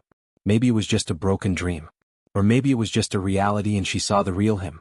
Don't pester me anymore. I don't like pestering. He didn't raise his hand to take her glass from beginning to end. Seeing the man turn and leave without looking back, Jinwan felt as though her entire body was filled with a sense of helplessness. Her heart was filled with a sense of obstruction. The moment she heard the door open, the glass in Jinwan's hand fell to the ground. The man didn't look back but paused for a moment. Seeing him stand there without moving and seeing him pause for a moment, Jinwan turned and walked over. She stood behind him and stared at his back for a long time before she slowly raised her hand and carefully hugged him from behind. In the past, when she wanted to hug him, she had never been so careful. She couldn't see the man's deep eyes. She could only feel the man's cruel and merciless hands trying to pull her hands away from him. Jinwan held him tightly. She didn't speak, nor did he. In silence, the two of them seemed to be fighting quietly. Her arms were entangled with his. But her strength was no match for his. He pulled her hand away and threw her back mercilessly. Jinwan took a few steps back and hit the wine cabinet by the wall. The few bottles of wine inside fell out and broke all over the floor. Red, white, and various colors of wine mixed together and flowed to her feet. Jinwan could not help but shiver as she felt the chill from beneath her feet. She looked at the ground and then up at the man in front of the door. His blood seemed to solidify in his body, slowly turning into ice at the same temperature as his blood. It was bone-chilling. Without a word, she suddenly bent down and stepped on the broken pieces on the floor to pick them up. Mo Jingshan turned his eyes to see Jinwan stepping on the broken pieces barefoot. He said coldly without raising his eyelids, Jinwan, it's the stupidest thing to do to attract my attention by hurting yourself. The wounds on your feet won't move me. It will only make you unable to work for several days in a row. Not only will it delay your work, but it will also make me see your stupidity and boredom. Jinwan squatted on the ground as if she didn't hear his words. She avoided the broken pieces but she was still scratched. She moved aside and picked up the broken pieces. After picking up some of them, she said calmly, I didn't hurt myself. Really? He looked at the small but obvious bloodstains at her feet. Take care of yourself. With that he walked out of the door. Hearing the door open and close, Jinwan's hands were still mechanically and numbly picking up the broken pieces. When she stepped on the broken pieces, she didn't seem to feel any pain. She got up to get a mop and a broom and swept the broken pieces. When she turned around, she found that there was a long trail of blood on the ground. She simply threw the things in her hands to the corner and sat on the ground that still had a lot of fragments. She sat by the side and watched as a few bottles of wine fell to the ground with only half of the upper part broken, while the lower part of the wine was still in the bottle. Jinwan picked up one of them. She didn't know what year it was, but she knew it couldn't be cheap since Mo Jingshan kept it at home. She avoided the broken bottle and raised her head to take a sip. It tasted strange and a little bitter. She picked up the other half of the bottle and poured it into her mouth in a way that avoided cutting her mouth. It was still bitter. She tasted several bottles in a row, but they were all bitter.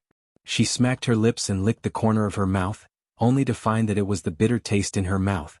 After wiping her mouth, she looked at the expensive wine on the ground and really couldn't bear to waste it. She didn't mind those spilled on the ground, but there was still some left at the bottom of the bottle. At least it was worth drinking. She took another sip. This time it was not so bitter, but it was a little astringent. She tasted another sip and it tasted the same. The woman, who couldn't hold her liquor, sat on the ground with bare white and tender feet. She picked up one bottle after another and drank all the broken bottles. She narrowed her eyes, looked at the quiet closed door, couldn't see Mo Jingshan, and then looked back out of the window. Oh, so many stars. The black ghost sped on the road. Not long after Mo Jingshan left, he went to a nearby drugstore to buy medicine. When he got out of the car, he was about to hand the medicine to the security guard for Aolan International to send it up. However, the moment he got out of the car, he suddenly paused. He raised his eyes to see that on the balcony of the 18th floor, a woman in a skirt was sitting at the edge. Her two injured feet were swinging back and forth, and it seemed like a gust of wind could blow her down from the 18th floor. Mo Jingshan's expression darkened. He abruptly slammed the car door shut and picked up his phone to call Jinwan. The woman was still on the balcony, unmoving. He didn't know if the phone was placed inside or held in her hand. It rang for a long time before he finally picked it up. The moment the phone was picked up, Mo Jingshan's voice was cold. Jinwan, what are you doing? The woman's voice came through the phone in a daze. Me? What am I doing? I'm looking at the stars. Mo Jingshan raised his eyes to look at the balcony of the 18th floor. The woman's legs were still swinging back and forth, and one hand was raised to her ear as she answered the phone. Chapter 388. It's been raining for days. Now the sky is dark and there's nothing. Why are you looking at the stars? Nothing? But I see a lot of stars. With that, the woman on the balcony began to swing her legs back and forth again. Mo Jingshan raised his eyebrows. For a moment, he wondered if this woman had drunk all the wine in the bottles that had fallen on the ground. The door was suddenly opened, and the wind from the door to the open floor-to-ceiling windows fluttered the curtains, fluttering them in the air. The wind also ruffled the woman's skirt and hair on the balcony. Mo Jingshan glanced at the shallow bloodstains and the completely empty broken bottles on the ground, walked in, and saw where Jinwan was sitting on the balcony. Jinwan, come down. Jinwan looked back at him and grinned at him with an intoxicated expression. Why are you back? Didn't you leave? Seeing her turn her head, Mo Jingshan frowned. I asked you to come down, not to move. I'm fine here. It's safe. Jinwan lowered her head to look at where she was sitting and then muttered, Your wine is really terrible. I didn't know that the wine in your cabinet was worse than the one before. But they must be very expensive and I couldn't bear to spend them, so I drank all that I could. Hey, guess what? After drinking it, I actually saw stars. As she spoke, she lowered her head and then proudly crossed her legs on the balcony. Seeing that she actually had the courage to cross her legs, the coldness in Mo Jingshan's eyes rose. Don't move. Jinwan looked at him in confusion. What? Do you also want to see the stars? With that, she suddenly moved her butt to the side. Well, I'll make room for you. Come and see together. Mo Jingshan didn't say a word, abruptly dropped the medicine in his hand, strode over, and grabbed the arm of the woman who was swaying on the balcony. Jinwan was startled by his action and was about to withdraw her hand instinctively when she felt a weight on her shoulder and was carried down from the edge of the balcony by him. The moment her feet landed on the ground, she almost lost her balance and staggered in his arms. She instinctively grabbed his shirt and climbed up, then leaned into his arms, saying in confusion, Mo Jingshan, why are you back? No. I should say, are you back? The man did not speak but pulled her into the window from the balcony. He slammed the window shut and was about to push her away when the woman suddenly wrapped her arms around his neck. The smell of alcohol was thicker than his face. She whispered softly by his ear, "Are you back? Mo Jingshan, you've only just woken up, aren't you? You're back, aren't you?" Mo Jingshan pushed her to the sofa, and when she was about to get up and throw herself at him again, he said indifferently, "Sit down." Jinwan paused and sat down obediently on the sofa under his cold gaze. The man coldly glanced at her, picked up the broom she had thrown on the ground, swept up the broken pieces and threw them away. Then he saw the shallow bloodstains on the ground, walked over, and saw that there were some fine glass shards on the soles of Jinwan's feet, and the dust and blood on the ground were stuck to her feet. Seeing the man come over, Jinwan didn't speak, but was suddenly picked up by the man like a chick and brought into the bathroom. "Mo Jingshan, what are you doing?" She looked at him in confusion. After entering the bathroom, Mo Jingshan was about to ask her to sit on the toilet lid so that he could help her wash her feet, but the woman was not obedient and moved her hands and feet. Seeing that she was completely drunk, the man suddenly turned on the shower head above, turned the water to the maximum, and poured it on her head and body. Ah! Jinwan curled up on the toilet and shivered all over. Her whole body was washed by the cold water, and the shock and coldness made her mind clear for a moment. She raised her eyes, wiped the water off her face and struggled to get up, but the man still pressed her firmly on the toilet and washed her from head to toe with cold water. "What are you doing?" Jinwan couldn't speak. As soon as she spoke, water would come into her mouth. Afraid that she would choke, she could only try to turn her head away. Finally, the sound of water stopped. Then the man's voice, colder than the cold water just now, hit her. "Awake?" Jinwan sat stiffly on the toilet for a long time and did wake up. She turned to look at the man, whose black shirt and trousers were also splashed by the water, but he was clearly not as disheveled as she was. He looked at her coldly. "In order to make me stay, you really spared no effort." Jinwan was stunned for a long time before she recalled the scene when she climbed onto the balcony to look at the stars. Just now there really were no stars. She just drank the mixed wine and then her eyes were full of stars. Her feet hurt a little, so she walked to the window and opened it. She wanted to see if Mo Jingshan had left, but she didn't know what she was thinking at that time. She actually climbed up and sat there to look at the sky. Her lips, which were pale from the cold water, moved. She raised her head to look at the man's indifferent eyes and said hoarsely, "Why did you come back? If you jump from the 18th floor, your blood will splatter on the spot, and the surrounding companies will be affected. Not only will you use your own life to affect the feng shui of High City, but it will also be bad luck for me to go from being divorced to being widowed." Jinwan's rationality, which had been eroded by alcohol, was instantly pricked by his voice, and her nerves trembled. The man stared at her quietly with his deep, dark eyes. His tone was not heavy, and it was as though he was casually stating an unimportant matter. "It's even more stupid to fall to your death from the 18th floor because you're drunk. Don't do such things that will implicate others. Live well. Don't add to anyone's burden." Mo Jingshan threw the towel on her head and turned to walk out without any reluctance. Jinwan tugged the towel off her head and looked at the man's cold and resolute back. "Mo Jingshan, am I a burden to you?" The man's long figure paused for a moment.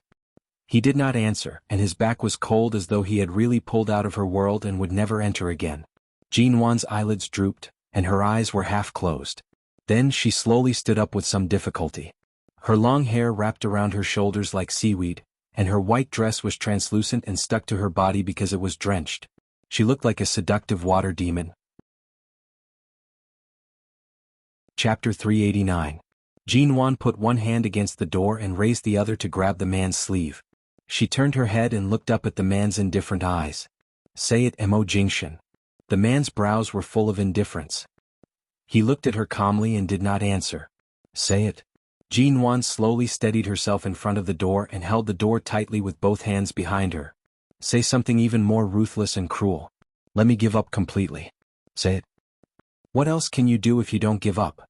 Looking at the redness brewing in her eyes, Mo Jingshan's eyes deepened inch by inch, and his lips curved in a cold and heartless smile. "What kind of night do you want to make with the little bit of alcohol in your body and the little bit of alcohol in mine? Or do you think you are charming enough to make me repeat the same mistake with you?" As the man spoke, he skillfully pinched her chin with his slender and well-defined fingers, not forcing her to open the door. At the moment when Jinwan was startled, he leaned over without warning, pressed her against the door, bent his head dangerously and ambiguously to her lips, and chuckled hoarsely and indifferently. "Why don't you say it directly? What do you want?" Jinwan instinctively raised her hand to push him away, but as soon as she raised it, he abruptly held her wrist. His cool and pleasant masculine scent enveloped her, and his breath brushed against her lips. If you want it, just say it. It's just a matter between a man and a woman. Just say it. After all, we've slept together so many times. I'm not so heartless that I won't reject you even if you send yourself to my door. If you say you're lonely, I can understand you. The man's voice was low and indifferent. To be precise, he completely trampled on her self-esteem. Jinwan was so angry that her tears almost fell. Did he deliberately want to shatter his image and all the good things he had in her heart?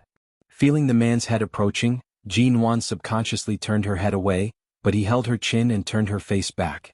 When she was about to say that she didn't mean that, the man had firmly imprisoned her, bent down, and accurately landed on her lips. Her lips were covered with the familiar softness. When Jinwan reacted, the man had pried open her lips and tongue and plunged deep into her mouth. No. Jinwan struggled hard, but he firmly pressed her arms against the door and she could not move at all. She instinctively raised her legs, but at the same time, the man held her down and she could not move at all. Mo Jingshan, you, ugh. Jinwan desperately turned her head away, but the man seemed to be deliberately kissing her fiercely.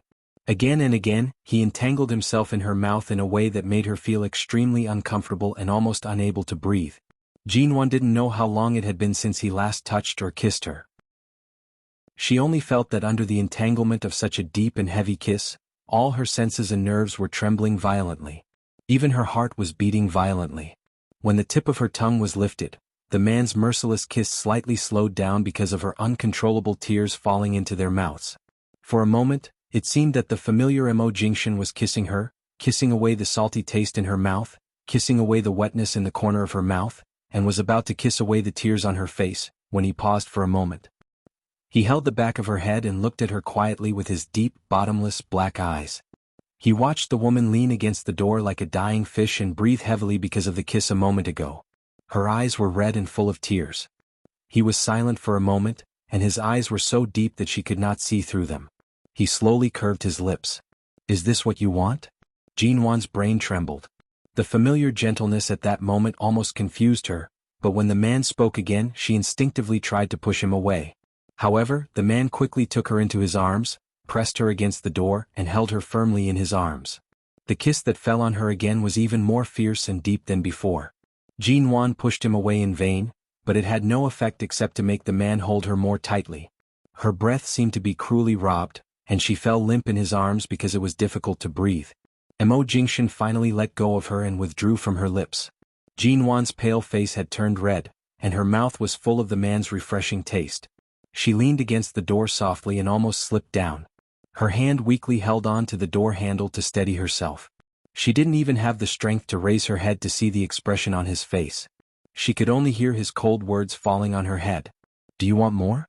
I don't mind fulfilling your wish here tonight. Mo Jingshan's voice was full of condescending mockery.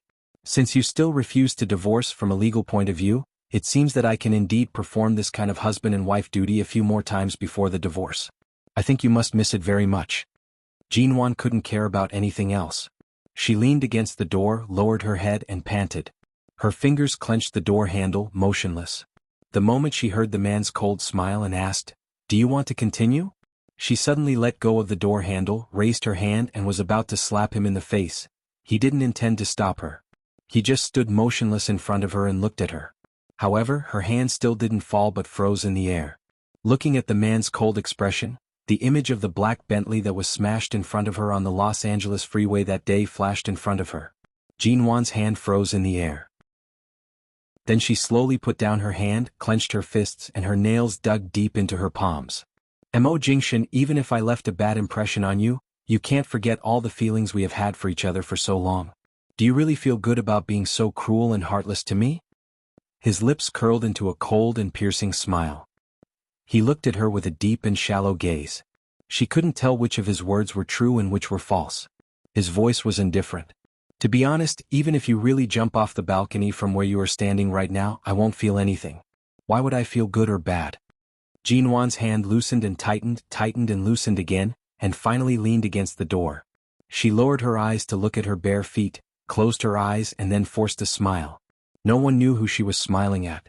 She struggled to twist the door handle behind her, and when the door was opened she picked up the bag on the shoe cabinet by the door, turned around and walked out, despite the fact that her body and head were still wet.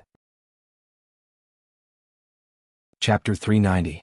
Jean Wan completely ignored the man's voice behind her and didn't answer. She walked straight out, went to the elevator, pressed the down button, and stood there silently waiting for the elevator. Mo Jingshan came out and put a bath towel on her deadpan. "You're all wet. Go in and take a bath. Don't wander around." Jean Wan waved the bath towel off her back and said indifferently, "No, this is your place. I shouldn't have come." The man looked at her as if her heart had been hollowed out and didn't speak for a while.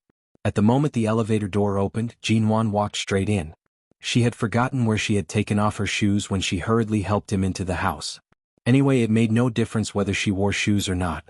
She walked in barefoot, no longer looking at the man's face, and after counting to 1, the elevator door slowly closed in front of her. Suddenly the elevator door opened again, and the man stood outside with a cold face, his hand on the button outside the door. When the door was about to close again he walked in. Jean Wan stood against the wall of the elevator and looked at him expressionlessly. "What are you doing? How can you walk like this? Go back with me." The man's face was still cold, but his hand had come over to grab her arm and take her out of the elevator. Jean Wan didn't have the strength to break free, and her lips still felt numb. When he reopened the door and brought her back inside, she looked at the familiar space in front of her and said calmly and soberly, "After all, this is your place. As long as I am here you will definitely leave. I can't always occupy your place. I am a woman who is no longer important to you. When it's time to be self-conscious, I have to be self-conscious and return this place to you." The man ignored her words, put the bath towel on her again, and said coldly with a hint of sternness in his voice, "Go take a bath. I'll go back to the Yew Garden to take a bath. Don't make me say it again." Jean Wan stood still, but her heart was cold all over. "Or do you want me to take a bath for you?" Hearing this she paused. Her hand clutched her bag and after a long time she turned around and walked out, not wanting to say another word. However, before she stepped out of the door, her arm was abruptly pulled back. Before she could steady herself, Mo Jingshan dragged her into the bathroom. When Jean Wan was about to push him away, he raised his hand and grasped her wrist, making it impossible for her to escape. He said dangerously and threateningly, "I'll give you one last chance. Wash yourself or I'll tear your clothes off right now." Mo Jingshan. Her voice was sullen and hoarse. The man was indifferent. His hands were already about to tear her clothes. "No." Jean Wan hurriedly raised her hand to press against her clothes, using her bent elbow to push him away. "Are you going to wash or not?" This seemed to be his last warning. Jean Wan was indeed very cold. She had caught a cold these days and she had even taken a cold shower earlier. She was cold from the inside out. Her teeth were chattering. She didn't know if it was because of the cold or because she was afraid. Only now did she realize that there would actually be a day when she would be afraid of Mo Jingshan. Earlier, when he kissed her, he did not hold back. If he really took off her clothes like this or if something really happened here tonight, she suspected that she might lose half her life. When he was gentle to her, his strength was enough to make her unable to get out of bed. If he were to touch her under such circumstances, who knew what would happen to her? "I'll wash myself." She held onto her clothes.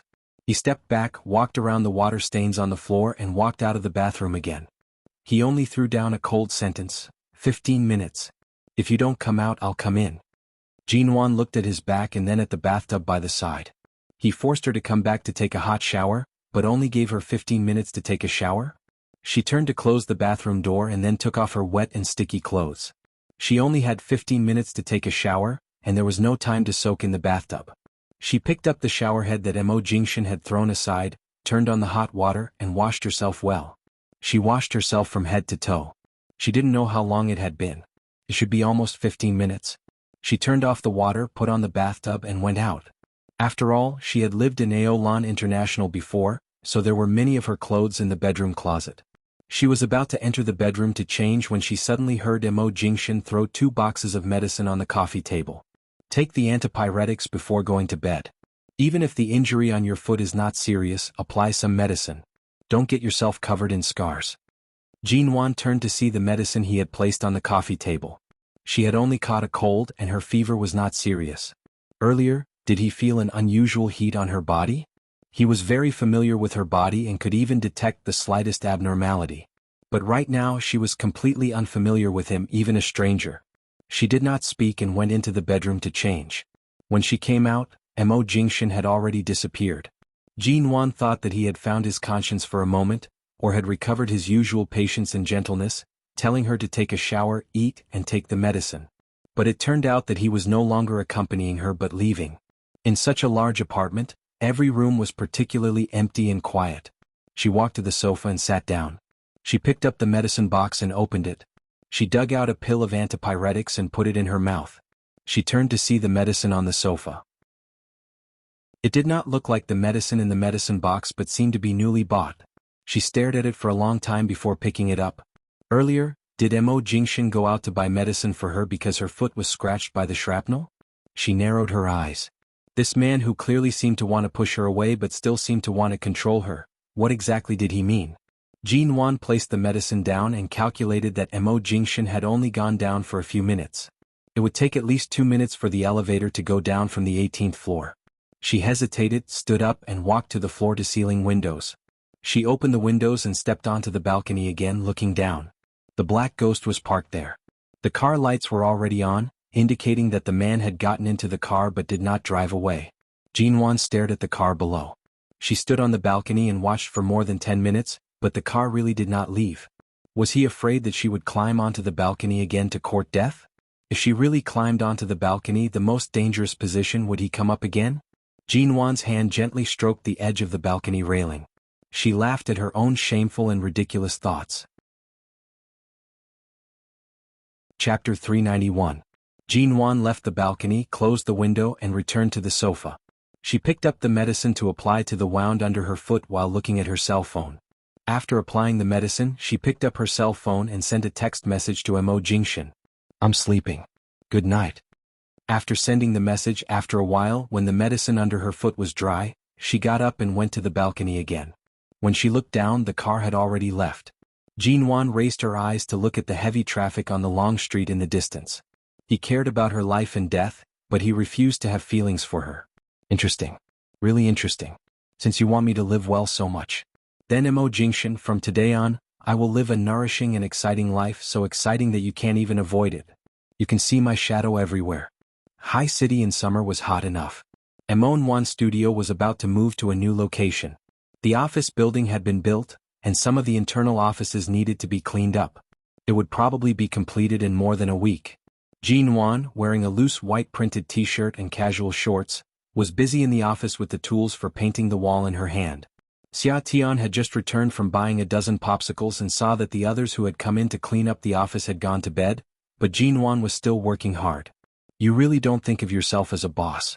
So many of your employees have sat down to rest. Why are you still painting there alone? Didn't the renovation workers say that these places will be blocked by glass? It's useless to paint them white. Anyway, they can't see them. Xia Tian went over and took out a popsicle from the bag and handed it to her. It's so hot. The building hasn't been connected to electricity, and the air conditioner isn't working. I'm sweating all over. Come and cool down. Jin Wan painted the last part of the office white, put down the tools in her hand, raised her hand to wipe the sweat on her face, and a piece of white paste on her hand rubbed against her cheek. There was not only white on her face but also on her nose, chin and neck. Xia Tian held back her laughter and handed her the popsicle. Eat it first. Remember to wash your face later. Jin Wan looked at her in confusion, tore open the bag of popsicles and said, "Why are you laughing?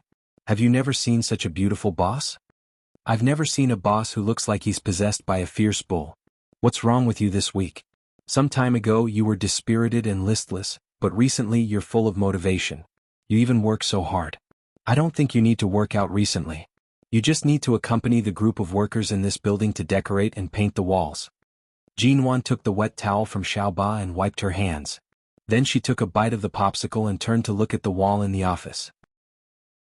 I don't plan to put glass there anymore. I plan to put something else. It's more comfortable to paint it in the same color.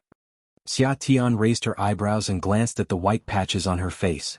When I went out just now, I met Vince in a nearby cafe. He is the one who has been sending you flowers. He knows that you are here and said that he will treat us to iced coffee in a while. He specially invited you. Will you go with him? Jin Wan was expressionless. Didn't I tell you to tell him not to send me flowers in the future? You know what I mean. Why did you still agree to his invitation? Xia Tian spread out her hands. Boss, Missouri has been hard to find recently. I have to find a second love for you. As the best bestie in the world, don't you understand my good intentions? Jinwan rolled her eyes. I think you're tired of my peaceful life and want to stir up some trouble for me. I'm not interested in that, Mr. Vince. If he wants to cooperate with me on a new project, I can meet him. But don't talk about anything else. Do you have to be so principled? You have principles, but that doesn't mean your husband has them. This morning I saw a business magazine taking a photo of Mo Jingshan at an exhibition. Several of High City socialites also attended the exhibition. As Xia Tian spoke, she looked at Jinwan seriously. Those socialites are still eyeing him covetously. They won't miss a single exhibition. They all stand behind him and ask to take a photo with him. And look at you. Every day you dress up like a decorator. Even I feel embarrassed to say that you're Mrs. Mo. Jinwan nibbled the popsicle seriously and said carelessly, I also received the invitation to the exhibition, but I didn't attend it. So what if you were photographed standing with them? Did you see them kissing or hugging? When did you become so open-minded? Xia Tian looked at her incredulously and raised her hand to touch her head. A while ago I thought you would collapse at any time like Lin Dayu, but it seems that you don't look like that recently. Jinwan slapped her hand away, raised her hand to touch her head and casually explained, I just feel that some things are not what they seem on the surface. Life has to go on. I can't keep living in depression and making my life a mess. Xia Tian sneered. That's so profound. I don't understand. Big sister, can you explain it a little more simply? Jinwan bit the popsicle and said vaguely, I can only say that I'm more persevering in fighting. Xia Tian chuckled and wanted to touch her head again to see if she really had a fever. However, after eating the popsicle, Jinwan picked up the tools, turned back to the office, climbed up the high stool nimbly and continued to paint the wall. Xiaoba leaned over to Xia Tian and whispered, Sister Xia, who provoked boss? Xia Tian shook her head. I don't know. I think maybe he was really provoked. With that, Xia Tian was about to step forward to help Jinwan when she saw a business magazine on the high stool Jinwan was stepping on. The cover of the magazine was the one in which Mo Jingshan and those love-struck ladies were photographed in the same frame, but this magazine was being stepped on by Jinwan as a footrest. Xia Tian, Jinwan was busy in the new office building for 2 days. Xia Tian persuaded her to go back, but she ignored her. Her cell phone was left here without charging and was turned off for 2 days. When she left the building and was about to go back to the studio, she charged her cell phone in the car and turned it on. As she expected, she saw a large number of messages and missed calls pouring in. If her partners couldn't reach her, they would naturally call other people in the studio. Most of the missed calls were from the Mo family. They were from the Mo family. Then there were calls from the Yu Garden and Auntie Chen. Chapter 392. My great aunt, there's finally news of you. As soon as she received Jinwan's call, Auntie Chen hurriedly sighed and said, Grandfather Mo called you all day yesterday but he couldn't find you. Last night, he came to the Yu Garden, only to find that you and Mr. Mo were not there. We didn't dare to say much and just said that you and Mr. Mo were very busy recently, but Grandfather Mo must have found something wrong between you and Mr. Mo, so he left angrily. Today he went back to the Mo family but he asked me to contact you and tell you to go back to him immediately. When Jinwan saw so many calls earlier, she guessed that it must be related to Elder Mo. Hearing this, she felt even more guilty. After returning from America, she and Mo Jingshan had not returned to the Mo family. My studio is going to move, so I've been busy here and didn't have time to care about home. Mr. Mo hasn't returned to the Yu Garden recently. I didn't dare to tell Elder Mo about this, but it's not good to keep it a secret. Madam, you should go back to the Mo family. Elder Mo didn't find you and he didn't even get through to Mr. Mo's phone. Elder Mo is really angry. Jinwan immediately looked at the time. I'll take some time to go to the Mo family in the afternoon. Did grandfather say anything before he left? He didn't say anything. He only asked you to return to the Mo family. All right, I understand. For so long Grandfather Mo had doted on her the most and spoiled her the most. After returning to China, she hadn't visited the Mo family. It wasn't that she didn't miss Grandfather Mo, but that Mo Jingshan hadn't returned, and she couldn't go back to the Mo family by herself. In the past they were always together and now they were alone. It would definitely arouse suspicion. After all, the Mo family didn't only have Grandfather Mo. There were also his relatives who often visited the Mo family.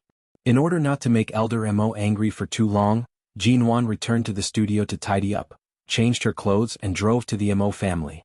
It took her an hour to go from Jean Lin building to the Mo family's old mansion. When she arrived, Jean Wan called Auntie Chen to reassure her.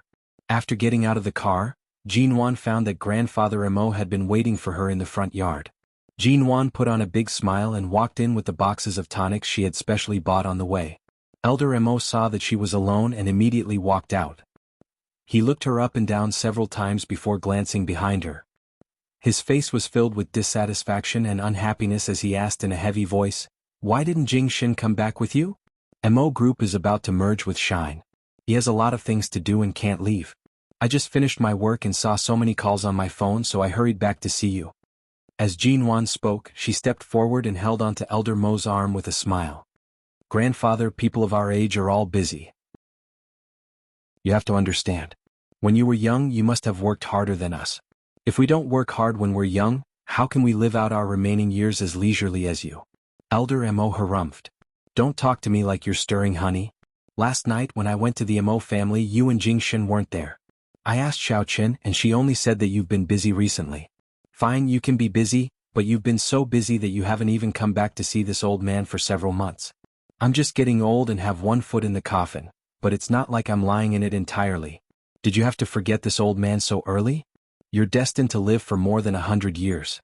Although you're angry, don't randomly curse yourself. Auntie Chen is right. We're just too busy." Jean Wan's face was full of smiles. Elder Mo snorted and stopped talking nonsense with her. After dragging Jean Wan into the front hall, the servant came in with tea, and Elder Mo still sat down without a smile. Jean Wan handed the tonic in her hand to the servant, looked around and found that Uncle O, the butler she often saw before, was not here. She asked curiously, "Where is Uncle O? Why don't I see him?" "He fell and hurt his leg. He won't come back until 2 months later," Elder Mo said grumpily. Elder Mo grumpily said, "Now that he's injured, there's no one at home to play chess with me. You and Jing Shin went out for so long, and now that you're finally back, you didn't even mention to visit me at the Mo home."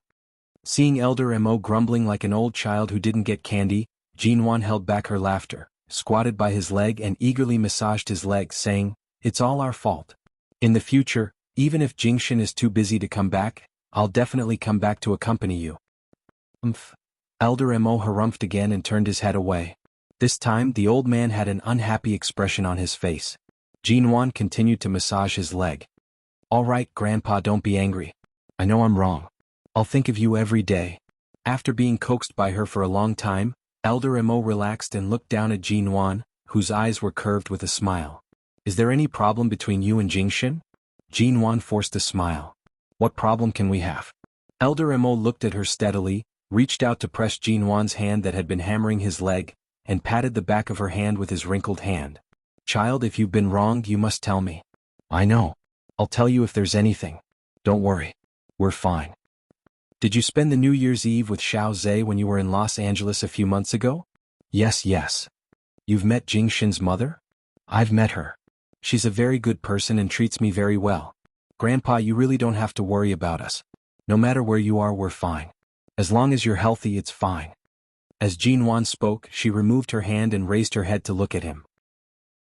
"Grandpa, you've heard of the saying, having an elder at home is like having a treasure. You're our treasure.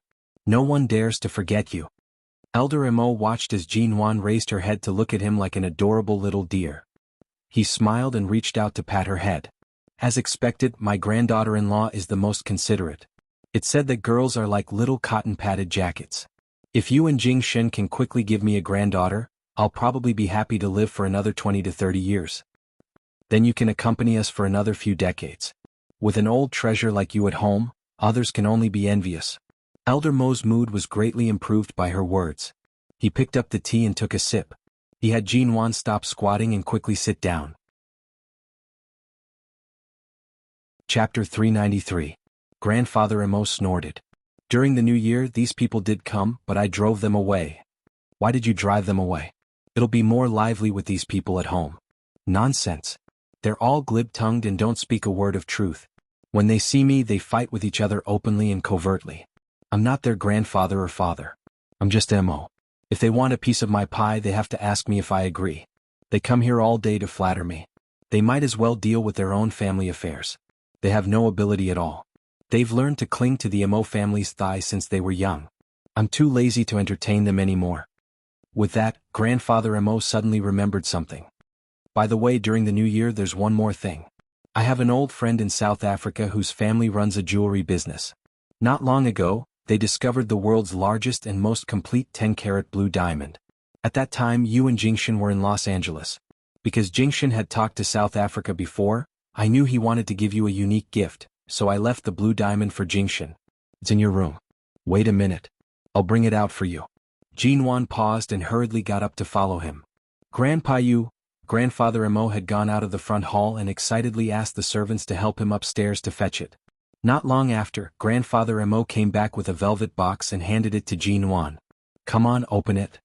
Jinwan still looked at Grandfather Mo in surprise and then at the envious servants around her. After thinking for a while, she opened the box. The blue diamond in the box was very big. It shone brightly under the light of the front hall and was incredibly beautiful. And it was really a very complete round blue diamond. It was not deliberately designed to be a water drop, a heart, or any other popular shape. It was a complete round, but it was the most valuable and complete diamond shape among the blue diamonds. Jinwan didn't know much about jewelry, but she knew that blue diamonds were very rare and more expensive than any diamond in the world, not to mention such a pure and complete round blue diamond. Such a diamond was worth at least hundreds of millions. Grandpa, this is too expensive.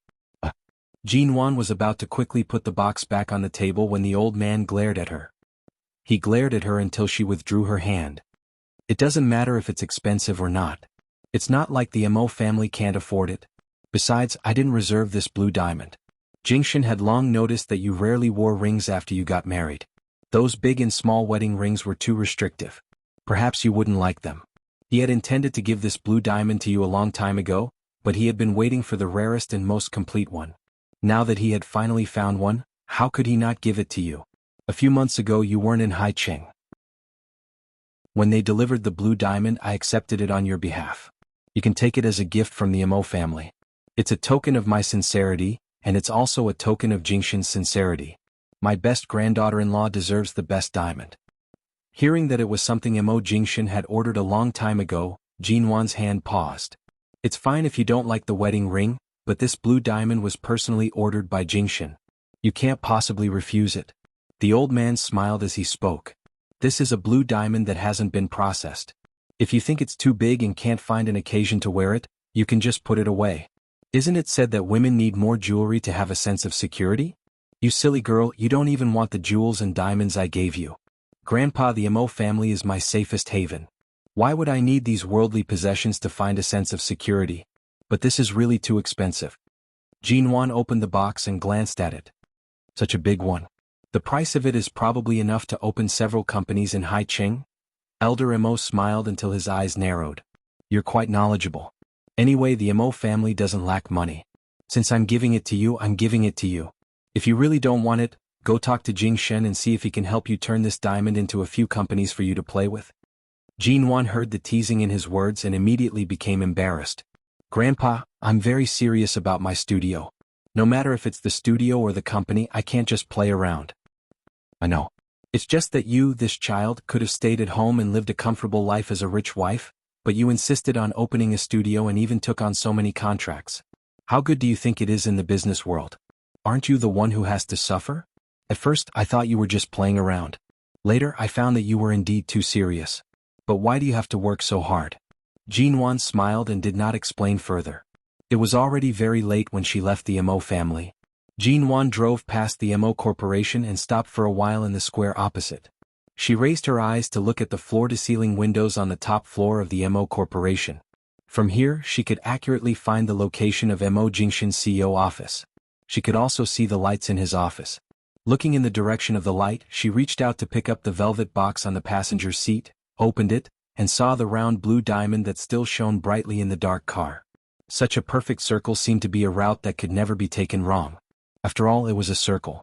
No matter which angle it went, which side it went, it would eventually return to the starting point and would never deviate from the original route. Such a perfect shape in her hand was repeatedly rubbed by her fingers.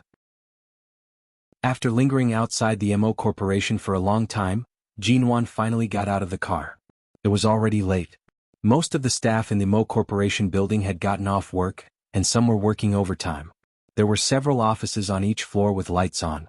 Jinwan went to the top floor. Shenmu guessed that at this time he had also gotten off work. The office on the top floor was very quiet, and there were few people in the secretary's office and assistant's office. Only a man in his 30s with glasses came out of the water closet. When he saw Jinwan, he froze for a moment and then asked Jinwan respectfully and politely, "Are you Mrs. Mo?" Jinwan gave him a strange look. "Do you know me?" "Hello, I'm the secretary manager of CEO Mo. My surname is Ko." The man said to her with a smile, "When I was hired as the secretary, Special Assistant Shin showed me your photo. He said that if you came to the company, there was no need to make an appointment or inform us. You could come in directly."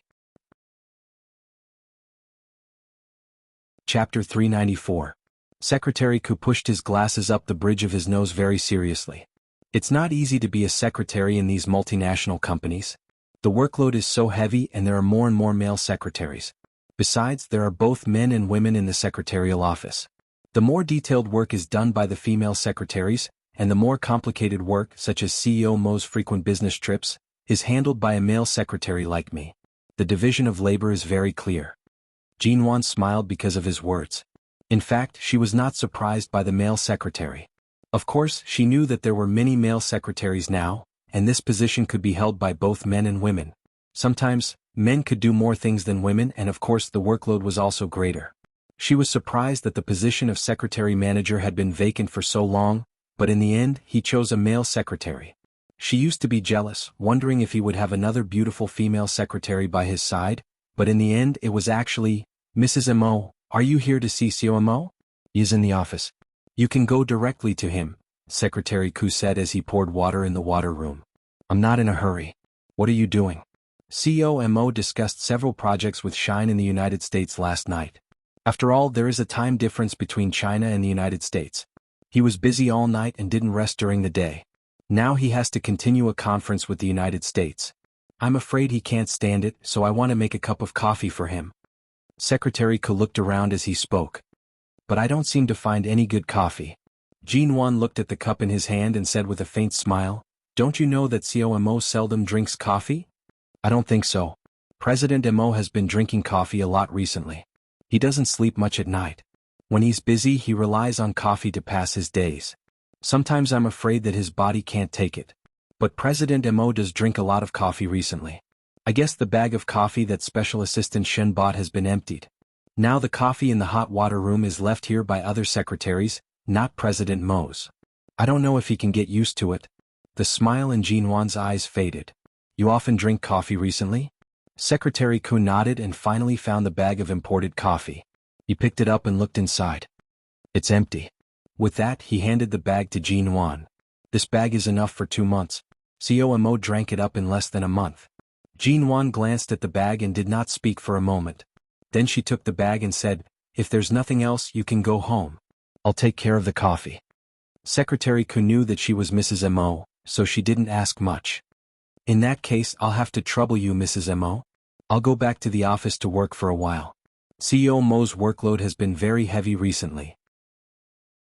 If possible, please persuade him not to work day and night without caring about his health. No matter how young and healthy he is, he can't work like this." "Got it?"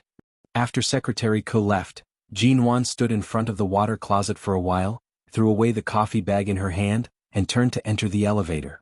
She went to a porridge shop downstairs to buy a bowl of red date glutinous rice porridge and took it upstairs. When she reached the top floor, she saw that Secretary Ku was still there, so she handed the porridge to him. "Take this to CEO Mo." Secretary Ku immediately smelled the porridge and looked at Jinwan with bright eyes. "The red dates and glutinous rice are good for the stomach, but Mrs. Mo, aren't you going in? Didn't you come to see CEO Mo? I won't go in and disturb him. You don't have to say that I bought this porridge." Jinwan said and smiled at him again, her attitude calm and unperturbed. Although Secretary Ku was dutiful, he didn't know as much as Shinmu about the relationship between Jinwan and Mo Jingshan. Hearing Jinwan's words, he nodded and turned to walk to the CEO's office. 5 minutes later, Secretary Ku came out and took out the bowl of porridge in his hand. Jinwan was about to leave, but she still hesitated in the corridor for a long time. When she looked back, she saw Secretary Ku coming out. "Mrs. Mo, why don't you take it in?" Secretary Ku was a tall man. He held the bowl in one hand and pushed up the glasses on the bridge of his nose with the other. He said in frustration, "I asked CEO Mo to eat some porridge before he started working, but he didn't even pay attention to me. He even asked me to take out the porridge and pour it out." Jinwan narrowed her eyes. "Did you tell him that I bought this porridge?"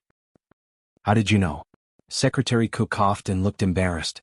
Jinwan resisted the urge to roll her eyes. "Why did you tell him?" "I was afraid that CEO Mo wouldn't drink it. I thought that since you bought it, he would know your good intentions and drink some, but who knew that he would ask me to take it out and throw it away," Secretary Ku said with a wronged expression. Seeing Jinwan didn't speak, Secretary Ku pushed the porridge in front of her again. "Why don't you go in and have a try?" Why should she try? If she went in, the porridge would not be as simple as being thrown away. Secretary Ku didn't notice Jinwan's expression.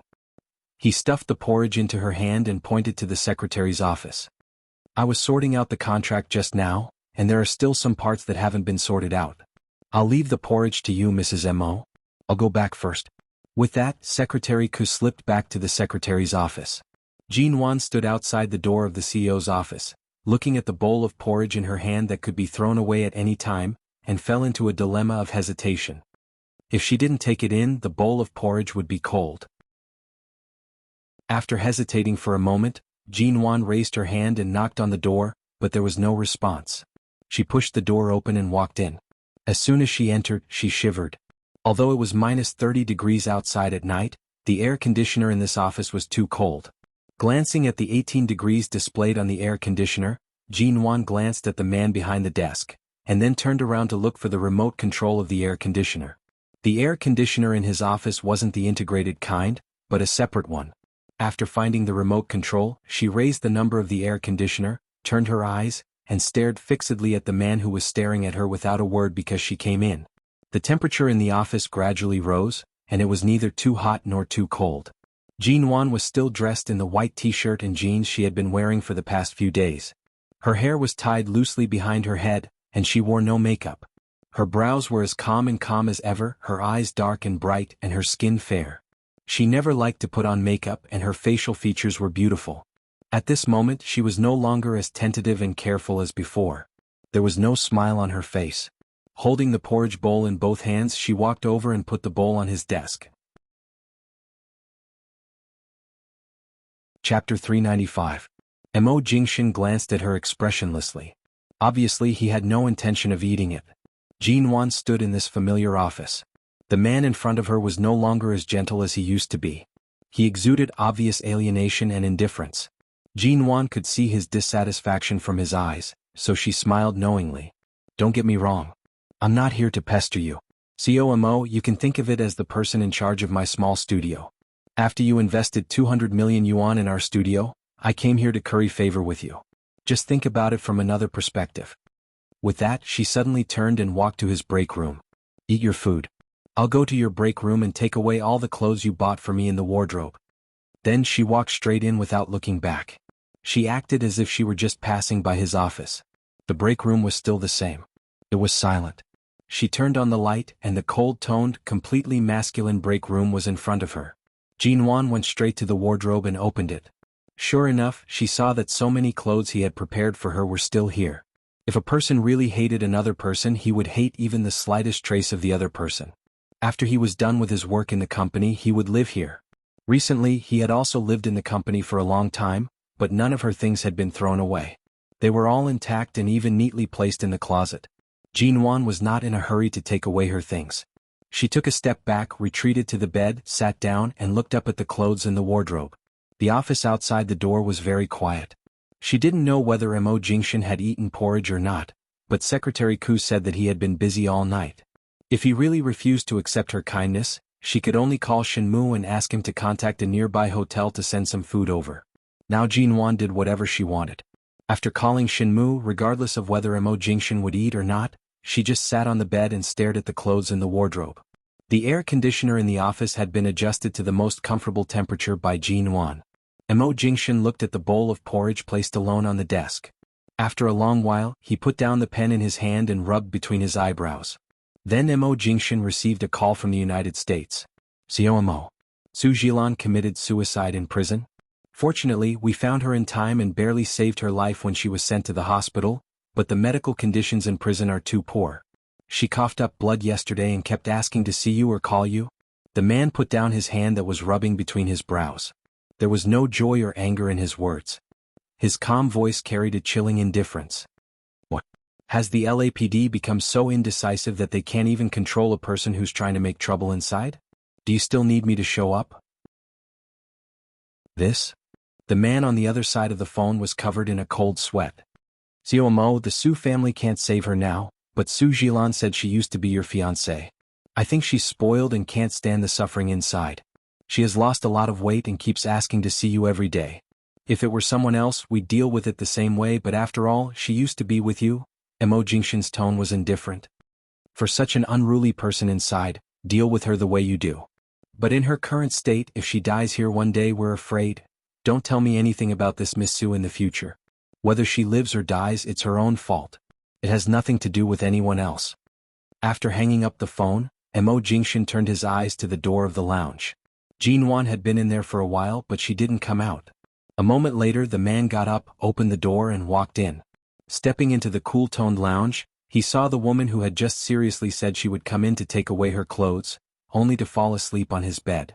Seeing that she had been sitting at the end of the bed and then lay back to sleep, the man walked around the big bed, walked unhurriedly to the window, and drew the curtains with his left hand, covering all the lights and neon lights outside.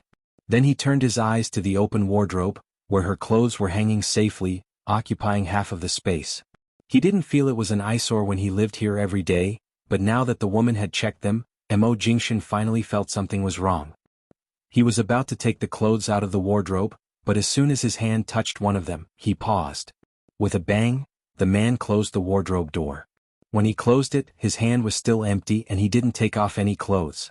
Jin Wan didn't expect that she would fall asleep in Mo Jingshan's office. She was going to pack up her clothes, but she fell asleep while sitting. After waking up, she closed her eyes for a long time before she had the courage to open them.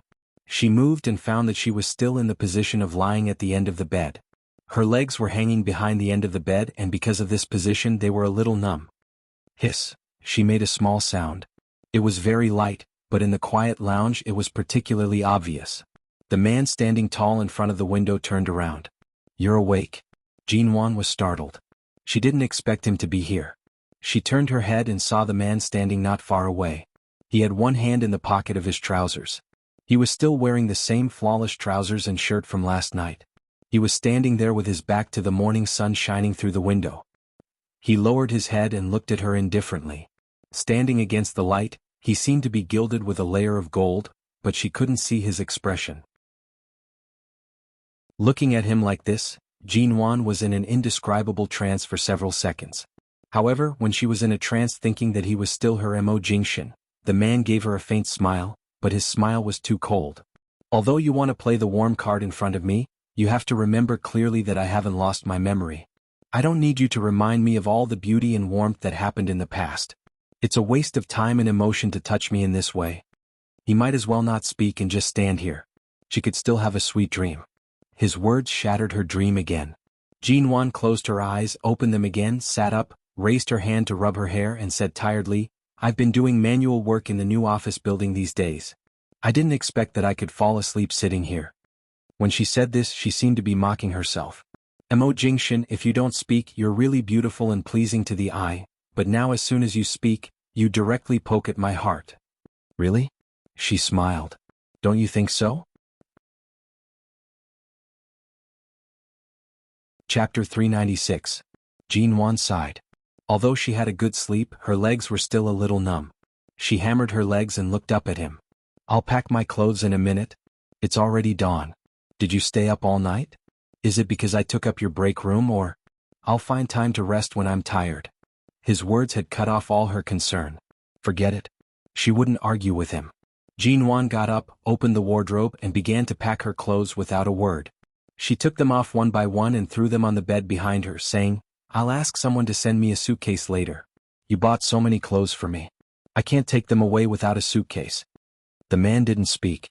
It took Jin Wan more than 10 minutes to take out half of the women's clothes in the wardrobe. Then she fixed her eyes on the shirts inside, suddenly raised her hand, pulled off several shirts and threw them hard on the bed. She turned to see Mo Jingshan's deep eyes staring at the shirts as though he was deep in thought.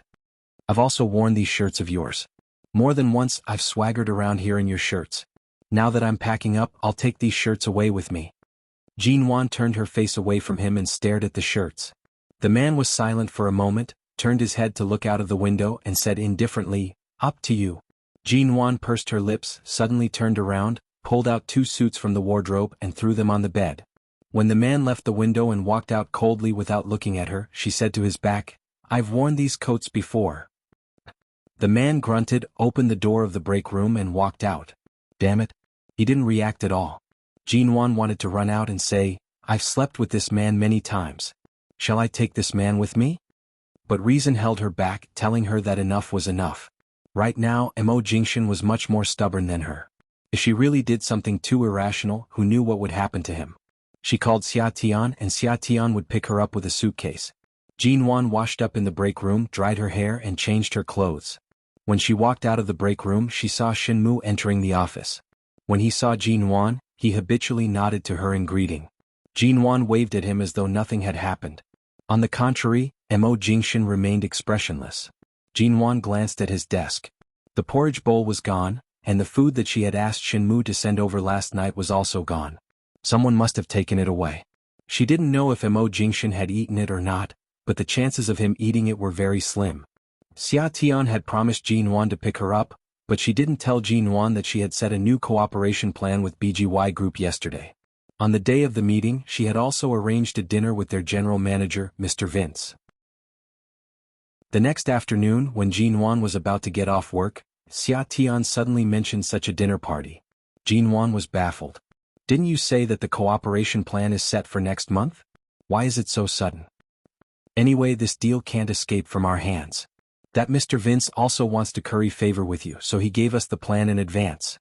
We'll just sign the contract a month in advance. Xia Tian winked at her. You have to go to this dinner party tonight.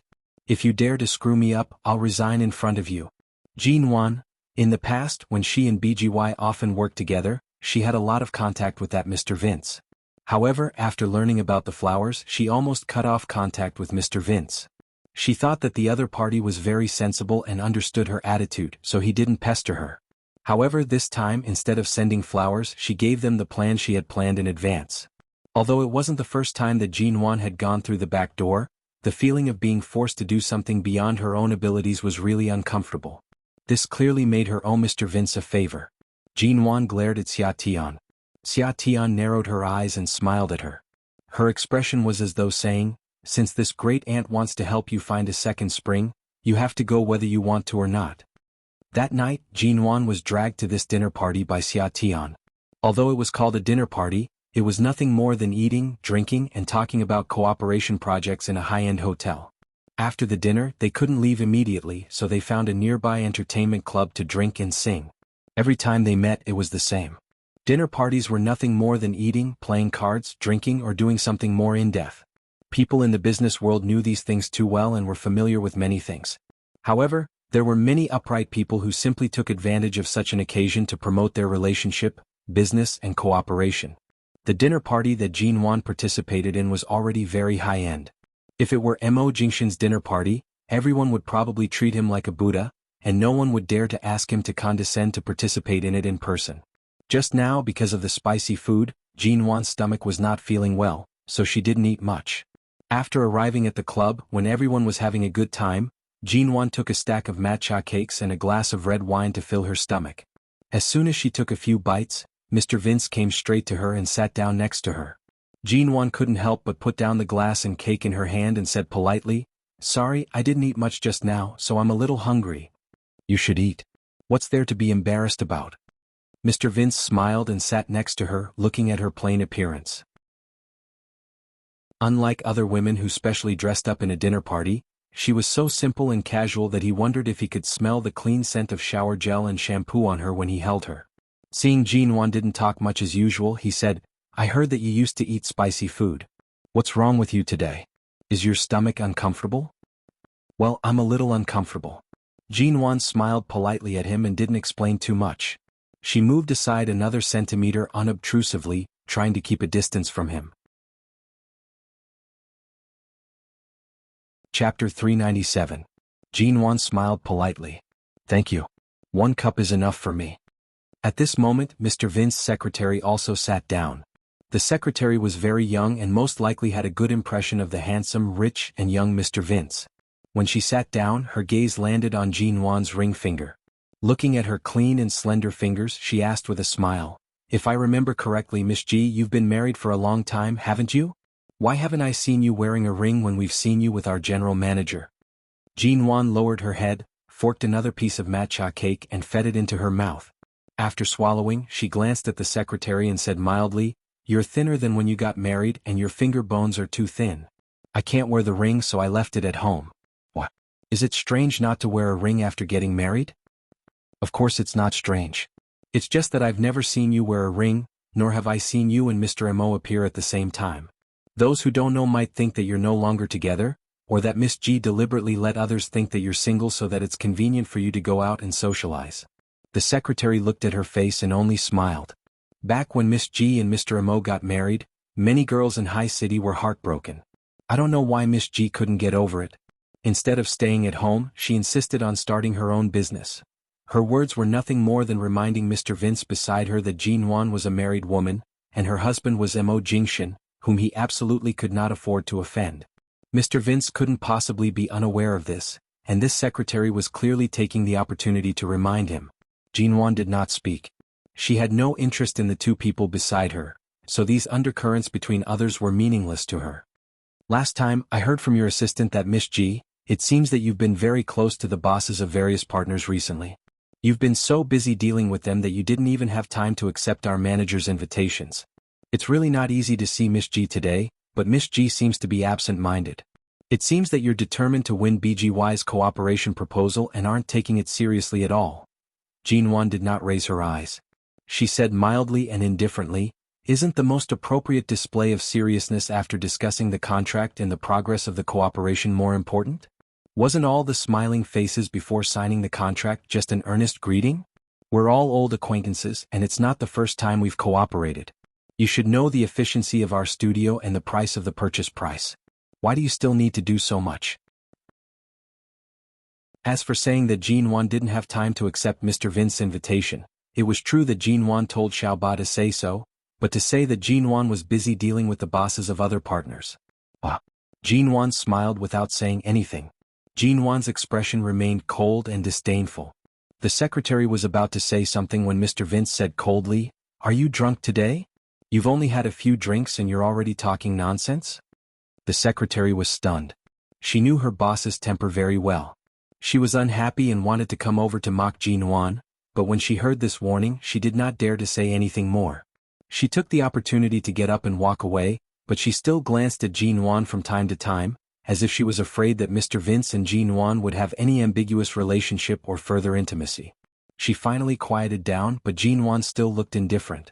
Mr. Vince handed her a stack of cake next to him. "Don't mind." Jinwan smiled and took the cake. "It's nothing.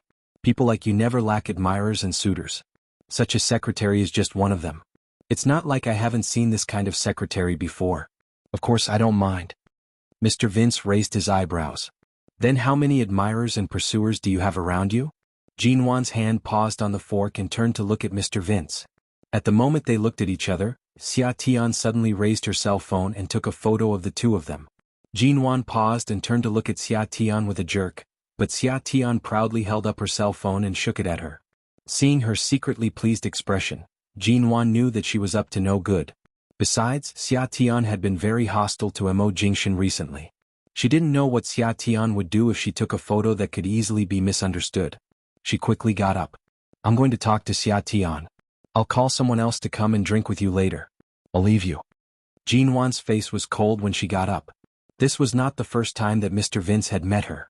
He knew that she was not as reckless as other female leaders of companies, but this was indeed the Jinwan he knew. Mr. Vince didn't say much.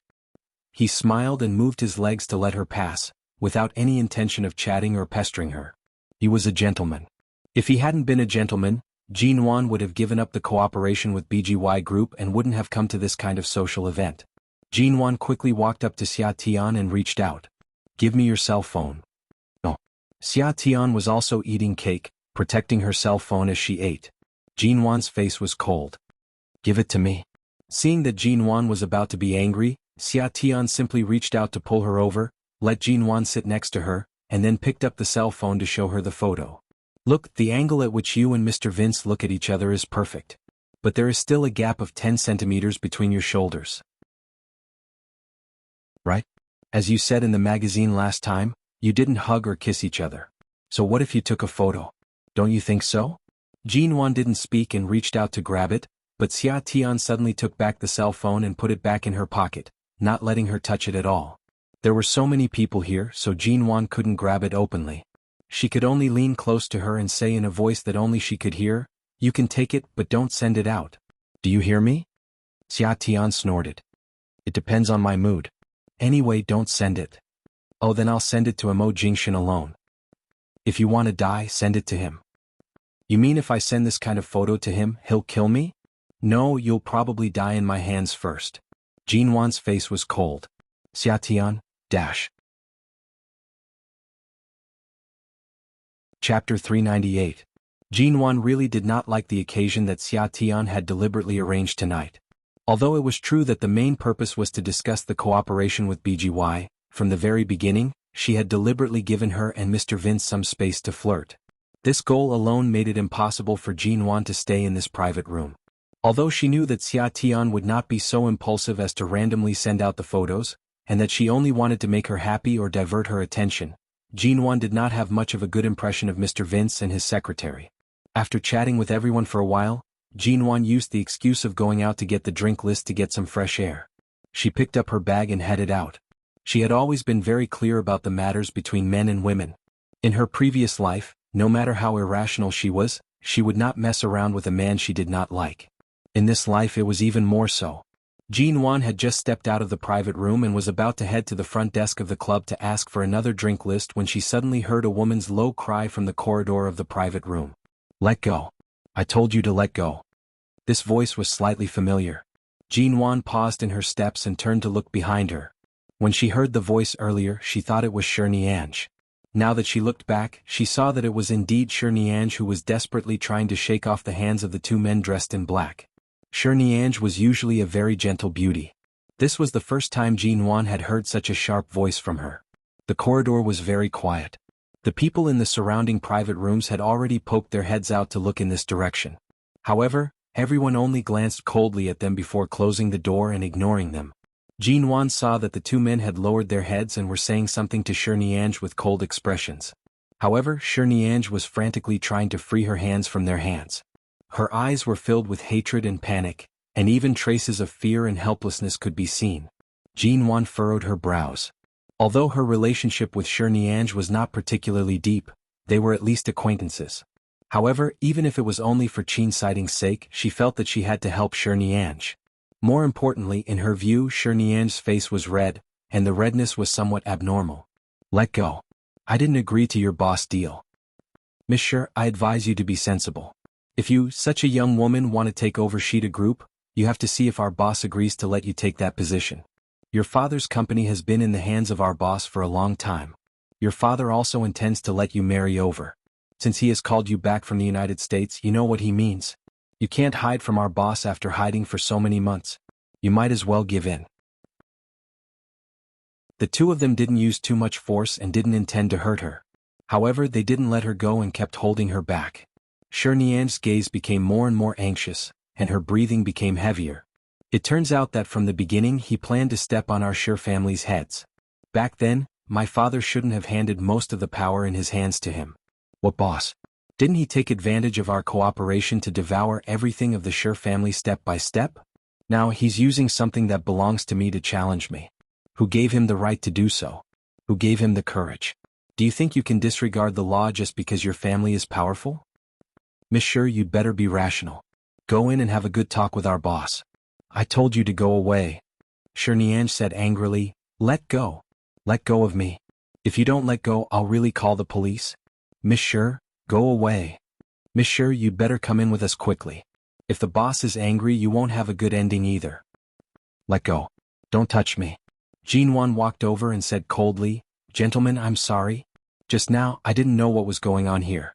I saw someone shouting to call the police, so I called the police. I don't know if it will cause you any trouble, but the police station is not far from here. The police are already on their way. She spoke as if she had accidentally called the police, but her tone was cold and full of warning. The two men finally let go of Shirnian's hand, but they obviously looked at Jinwan unhappily, despising her for being a busybody. Jinwan walked over and stood in front of Shirnian. Seeing the abnormal blush on her face, she felt that she seemed to have been drugged. She wanted to escape but was stopped by the two men. Monsieur. At this time, one of the two men looked at Shirnian with a cold expression and said very vaguely, I advise you to go with us. I'm afraid nothing good will happen to you in your current situation. After all, our boss is an old acquaintance of yours. If you meet a stranger like this. Shirnian's hand trembled as she raised it and grabbed Jinwan's wrist. Jinwan felt the heat on her wrist. Sure enough, she guessed right. She must have been drugged. No need. I'll stay here with her and wait for the police to come. Shirnian's voice trembled slightly, but her tone was extremely firm. Hearing that she was also threatening them with the police, the two men hesitated and finally gave her a warning look. Monsieur, you'd better behave yourself. If you leave like this today, if our boss is unhappy, we can't guarantee the future of Shida Group. Feeling the stiffness in Shirnian's hand, Jinwan subconsciously held Shirnian's hand, lest she really made an irrational choice when she was not sober and irrational. The two men stared at them for a while. Seeing that Jinwan was going to stick her nose into other people's business, they turned and left unhappily. When the two men walked away and entered a private room, Jinwan took the opportunity to help Shirnian into the bathroom not far away. Monsieur, are you all right? Shirnian forced a smile. I'm fine. Are you not feeling well? Jinwan raised her hand to feel the temperature of her face. Did you drink something dirty? Shirnian was a little embarrassed. She hesitated before answering, the thing I drank was indeed drugged. I don't know much about the medicinal properties of this thing. I'm really not feeling well now. I'm sorry, Miss G. Can you send me back to the hotel now?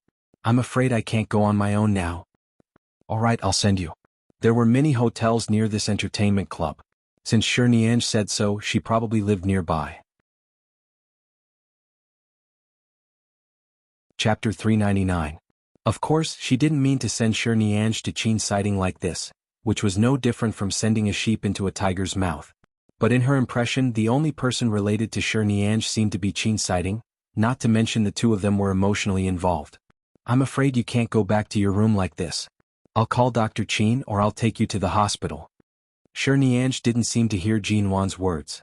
Her body was hot, her cheeks were red, and her eyes were blurred. She staggered against Jinwan's side.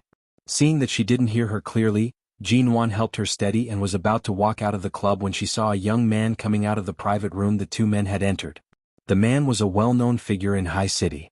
Jinwan seemed to have brushed past him at a banquet. She only had a very faint impression of him, but he seemed to have a very subtle relationship with Shida Group. The man glanced in this direction. To avoid getting into trouble, Jinwan quickly took Shirnian to hide behind the corner. When the man looked away again, she took Shirnian and carefully slipped out of the club along the crowd in front of the door. Let's go. I'll take you to the hospital.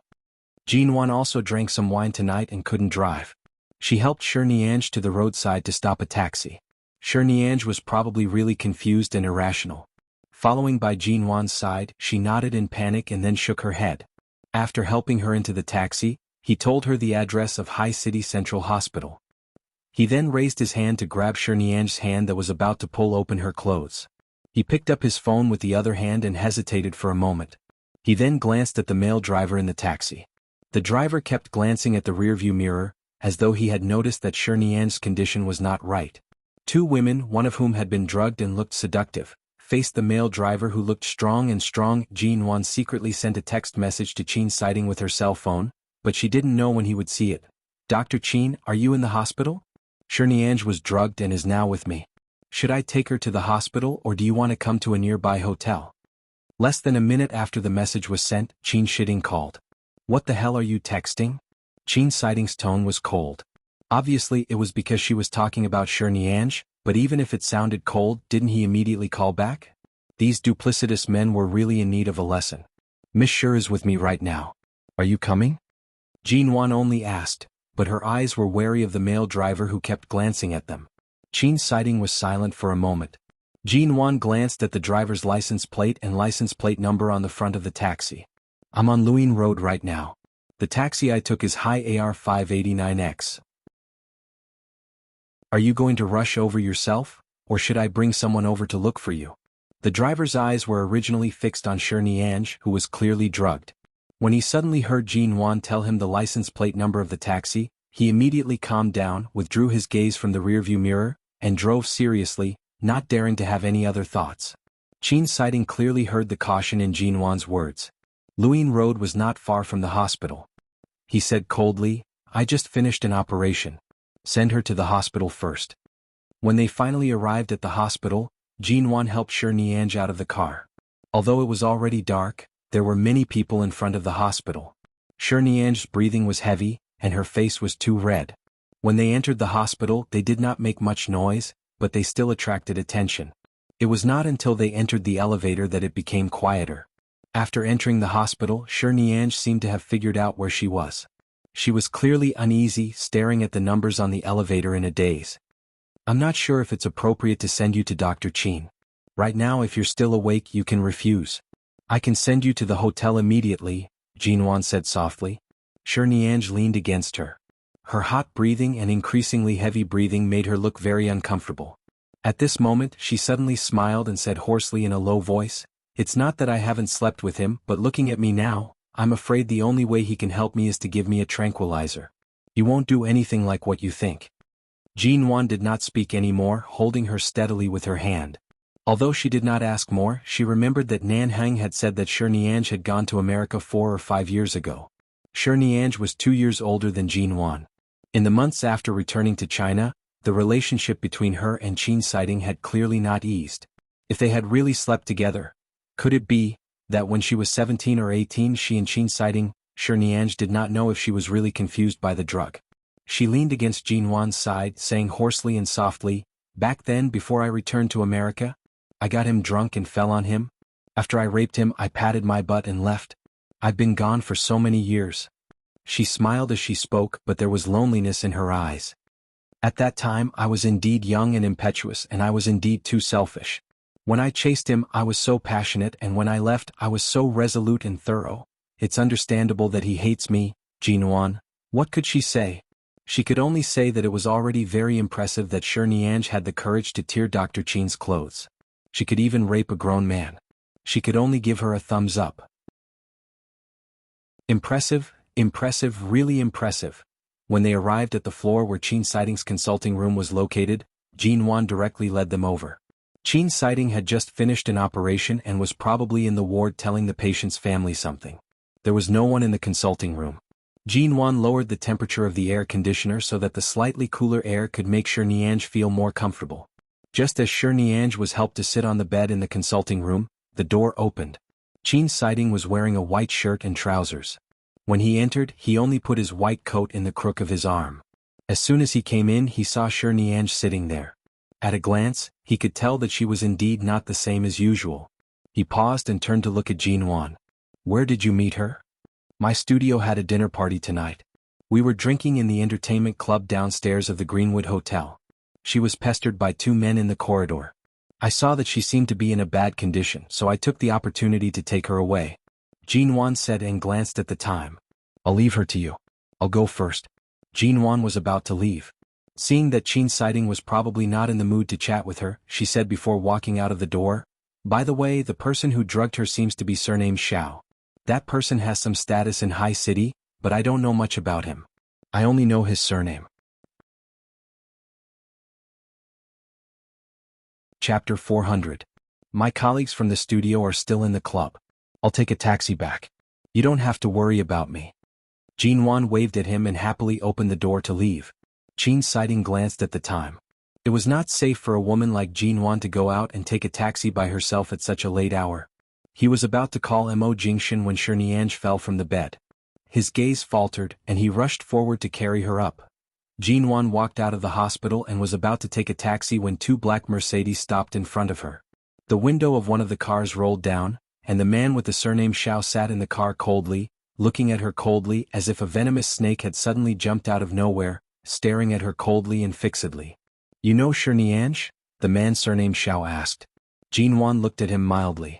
It seemed like when she came out of the club, these people had already followed the taxi all the way. They had personally seen her send Shinianj to Qin Sighting's place. If she said that she didn't know him, she would only be lying to herself. No one would believe her. I don't know her, but I've seen her a few times. Jinwan's tone was indifferent. Earlier, Miss Sher said she wasn't feeling well and asked me to send her to Central Hospital. I took a taxi to send her here. Is there anything wrong with that? The man surnamed Xiao lifted the corner of his lips. His voice was cold. You sent the woman I wanted to Qin Sighting's place. Tell me, is there anything wrong with that? He was quite direct. He didn't hide anything in his words at all. Jinwan was expressionless. I'm sorry. I've only met Miss Sher a few times. I don't know much about her. Even if I helped her out, I only sent her to the hospital. By sending her to this hospital, you've rescued this little rabbit from my cage. The man surnamed Xiao narrowed his eyes coldly. My rabbit is gone. Tell me, what should I do with you? The man's words sounded extremely gentle, but if one listened carefully, they were cold and frightening. His eyes seemed to be smiling, but they were sizing her up. Then what do you want? Jinwan asked in return. There was no fear in her eyes. The other party watched her for a moment with a faint smile, slowly saying, the rabbit that I've carefully raised abroad for several years has disappeared. This cage is empty and it looks lonely. Why don't I catch another rabbit? Even if it's not the original one, at least it doesn't look too bad. Of the two famous young ladies in Haicheng, aside from Shinianj, it's you, Miss Ji, isn't it? The composure on Jinwan's face cracked. You know me? The man laughed coldly, and the back door was opened by another man who looked like a bodyguard. Miss Ji, if you know what's good for you, get in the car. The man surnamed Xiao looked at her. His eyes seemed to be smiling but not smiling, seemingly cold but not cold. Jinwan did not move. Her cool and quiet voice slowly came out of her mouth. Since you know me, you should know who's behind me. You dare to touch me, are you sure? The man surnamed Xiao looked at her expression that was neither afraid nor flustered and smiled coldly. His tone was indifferent as he said, the person you can't offend the most in Haicheng is not the high officials or the mayor, but Mo Jingshan. You have the Mo family behind you. Of course I know that. But the people who are afraid of the Mo family don't include me, Xiao Lui. The man clearly did not intend to speak any more nonsense. The car window slowly rolled up. However, the car door in front of Jinwan remained open. The bodyguard said coldly, please get in. Jinwan still did not move. If I don't do it, are you going to use force? The bodyguard said expressionlessly, then don't blame us for being impolite. Our CEO Xiao has always been polite to women. Don't refuse a toast and drink a forfeit. Is drugging Miss Sher considered being polite to a woman? Jinwan asked with a mocking smile. The bodyguard still said coldly, Miss Sher is just a special case. It was her father who drugged her, not our CEO Xiao. If he wants a woman, he doesn't have to do that.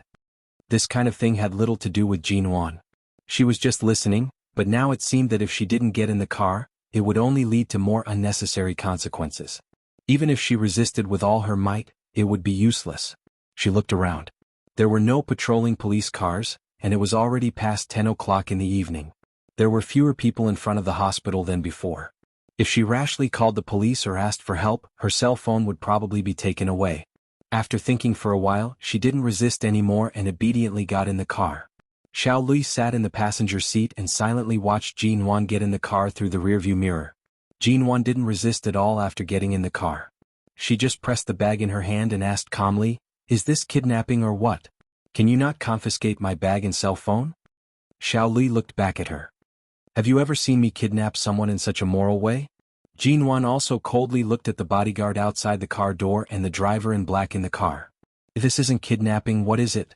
I've made it very clear. The rabbit in my cage has run away. I have to catch another one. I'm married. Why do you want to catch a married woman? That's not necessarily the case. You rabbit are more interesting. Moreover, you're very useful. At the very least, you can invite this god Mo Jingshan out. Was he going to use her as bait to lure Mo Jingshan out? Jinwan instinctively sat up stiffly and was about to resist, but then she realized that she was alone in the face of 2 cars of men and bodyguards. She was afraid that she was overestimating herself. She looked at the man sitting in the passenger seat. No matter how sophisticated your kidnapping method is, it's still kidnapping. Xiao Lui coldly raised his eyebrows and didn't reply. Obviously, no matter what she thought, she couldn't escape now. Since the other party didn't intend to hurt her for the time being, Jinwan didn't make too much noise in his car. Since she was already here, she might as well take things as they come. She leaned against the car door and looked out of the window. The car was air-conditioned and quiet, so she could silently feel the coldness, danger and mystery emanating from this man surnamed Xiao. The author's words. 1. It's not that the female lead isn't decisive, but a person who has truly loved won't believe that love is gone just like that. She tried hard to fight for it, which means she didn't disappoint the one she once loved. Even if one day, as you say, she really doesn't come back, she won't feel guilty. 2. When the time is right, I'll torture back. I know the pace of the plot, so I don't have to worry that I'll go astray, or that I won't be able to make up for it. 3. Releasing chapters is very tiring, especially for a stay-at-home mom like me who has a baby to take care of. It's very difficult for me to save some chapters. I have to wait for the baby to go to bed before I can squeeze out time to write. My schedule is very irregular and I write very slowly. I'm also very envious of those who can write more than 10,000 words a day. Chapter 401. Jinwan was taken to a villa. It was a very luxurious and large villa. However, this villa was halfway up a mountain in the east of High City. It was surrounded by mountains. The environment and air seemed good, and no one restricted her freedom. However, her cell phone signal and internet connection were blocked. Moreover, there was no way she could leave this place unless she drove or took a car. Not to mention that there might be beasts on the mountain once she left the villa area. This rugged mountain road was built by them, and it was impossible for her to walk down it. Jinwan was asked to stay here for one night. There was no one inside, only a servant in her 40s or 50s who could cook. The servant was mute. In the evening, Jinwan found that the mute was not born mute, but her tongue had been cut off, and she looked horrible when she opened her mouth. Because of this, when Jinwan spoke, the mute servant could hear her. After all, she was not born deaf and mute. She was served well here. After Xiao Lui personally sent her here, he only told her to stay here obediently. After being isolated here for 3 days, Jinwan finally couldn't stay calm anymore. Anyone in such a place with no signal, no internet, and no freedom, except to eat, drink, and sleep well, would collapse. Not to mention she was here with a strange servant whose tongue had been cut off. Every time the helper opened her mouth, Jinwan would be afraid. What she was afraid of was not the helper but what kind of people these people were. To be able to forcefully cut off a person's tongue, this kind of cruel method was clearly perverted. Now they were also perverted to keep her here. On the 4th day, Jinwan couldn't sit still anymore. Several times she wanted to go out, but the servant would pull her, saying, "Ah ah ah," and pointing to the wild forest outside the villa, meaning that it was very dangerous outside, and if she didn't leave by car, she would be in danger and couldn't go out.